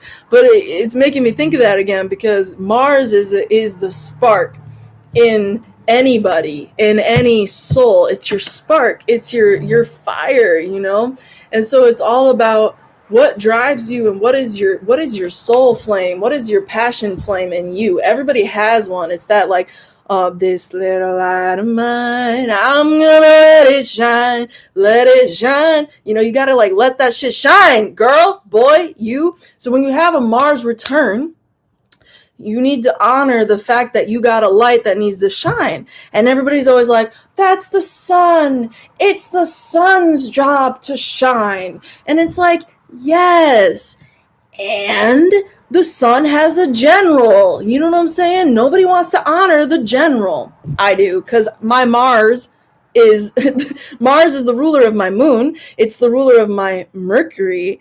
And Mars and Pluto are there in the sign of Scorpio as well. So it's the ruler of my midheaven. It's the ruler of a lot of things in my life. So I understand Mars, let me tell you. This is why I got this like, whoa, whoa, you know, like Aries vibe. It's like Mars, you know, it's chi, it's prana, it's life force.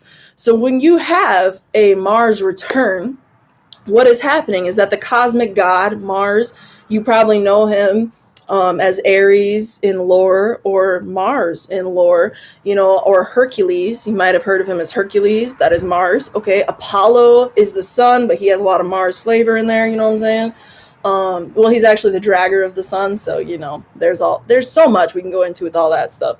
But like Mars is your willpower, and it's the warrior energy within. So the cosmic god, maybe if we're feminizing it, it would be like Athena. You know what I'm saying? Athena came out of the head of who now? Was it Apollo that she came out of, or Zeus? Zeus, I think it was.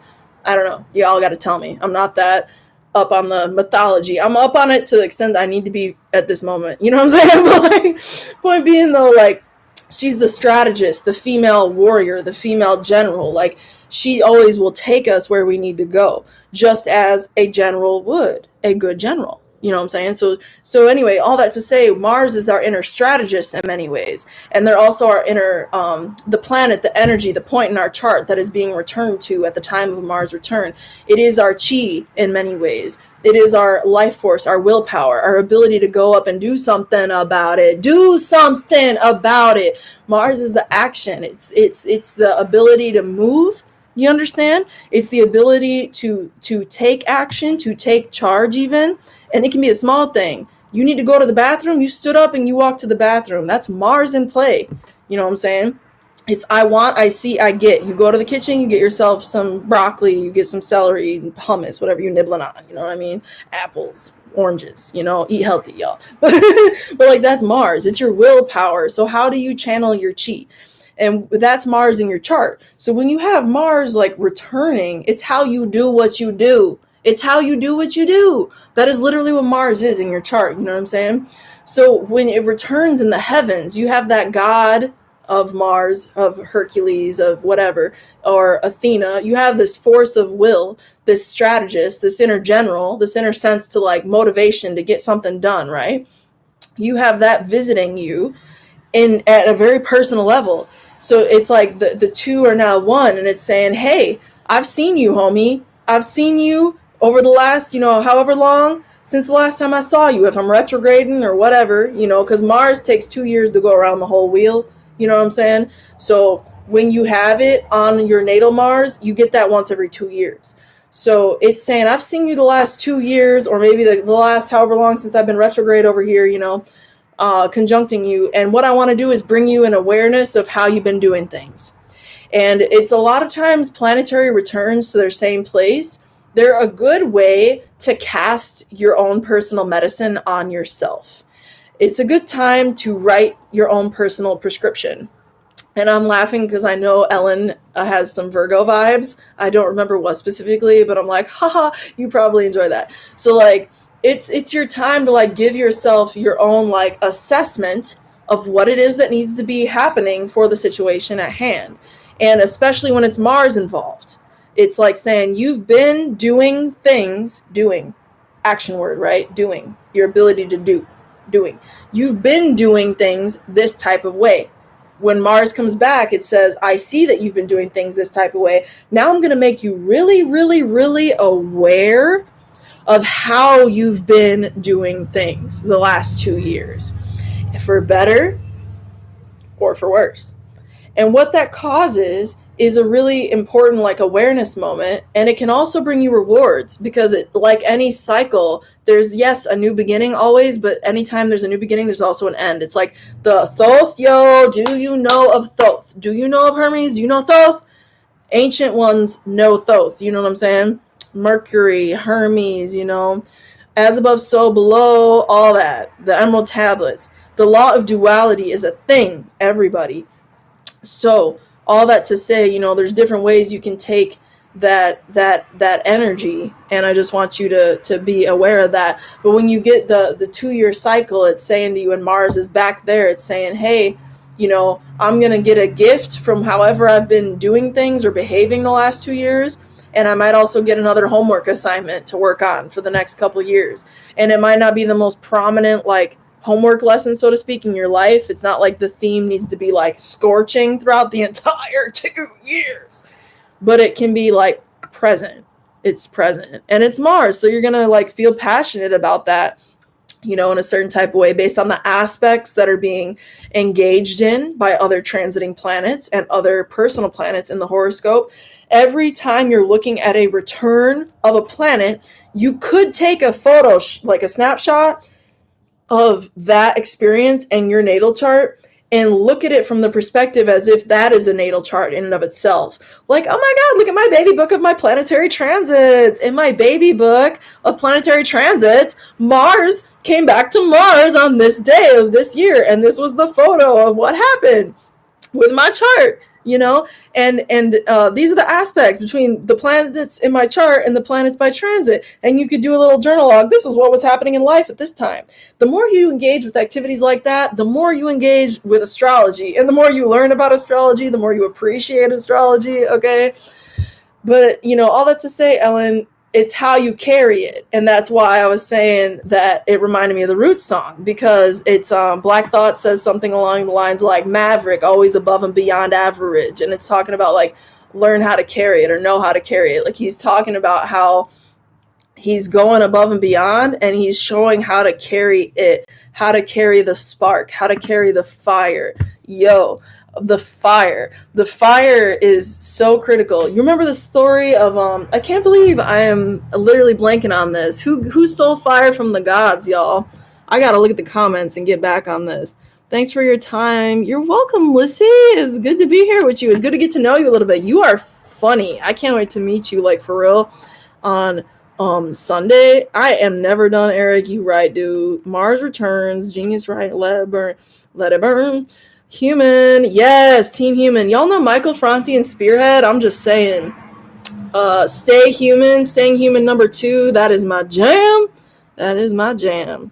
Mars and Virgo battle. MC is me from NYCE Complete. Kemet in the house. All right, y'all. That's a Mars return. So it's going to check you on how you're doing what you do, and it's going to let you know, you know what I'm saying, better or worse. And I don't even know who's in the room anymore, so I'm giving you that link one last time, baby. Everybody who has joined me live, I literally love you. It has been so fun jamming with you. I could spend the next few hours, but I got, you know, all these post-it notes, all my mad genius handwriting. I got shit to do. So this has been a blast. 2 hours with y'all. I can't believe it. This is my first live. I'm definitely going to do lives again. I can't wait to see y'all on Sunday. Learn your Ascendant, Sun, and Moon with me for free. Your Key 3, baby. 2-hour-long program, interactive. We meet over the Zoom. We talk live. We answer your questions. I support you in interpreting it for yourself. By the end of it, you'll be able to look at your mom's chart, your dad's chart, your partner's chart, your child's chart, yada, yada, yada, and combine them. Ascendant, Sun, and Moon, to understand that person, that individual, that life so much better. So with that said, y'all, you're welcome, Kate. Thank you, girl. I love the mutualism in this audience. Y'all rock. With that said, through next time, until next time, may the stars be with you, and my sincerest gratitude and heartfelt love out to y'all in the audience tonight. And if you're catching the replay, peace. All right, peace, y'all. Mwah. Thank you.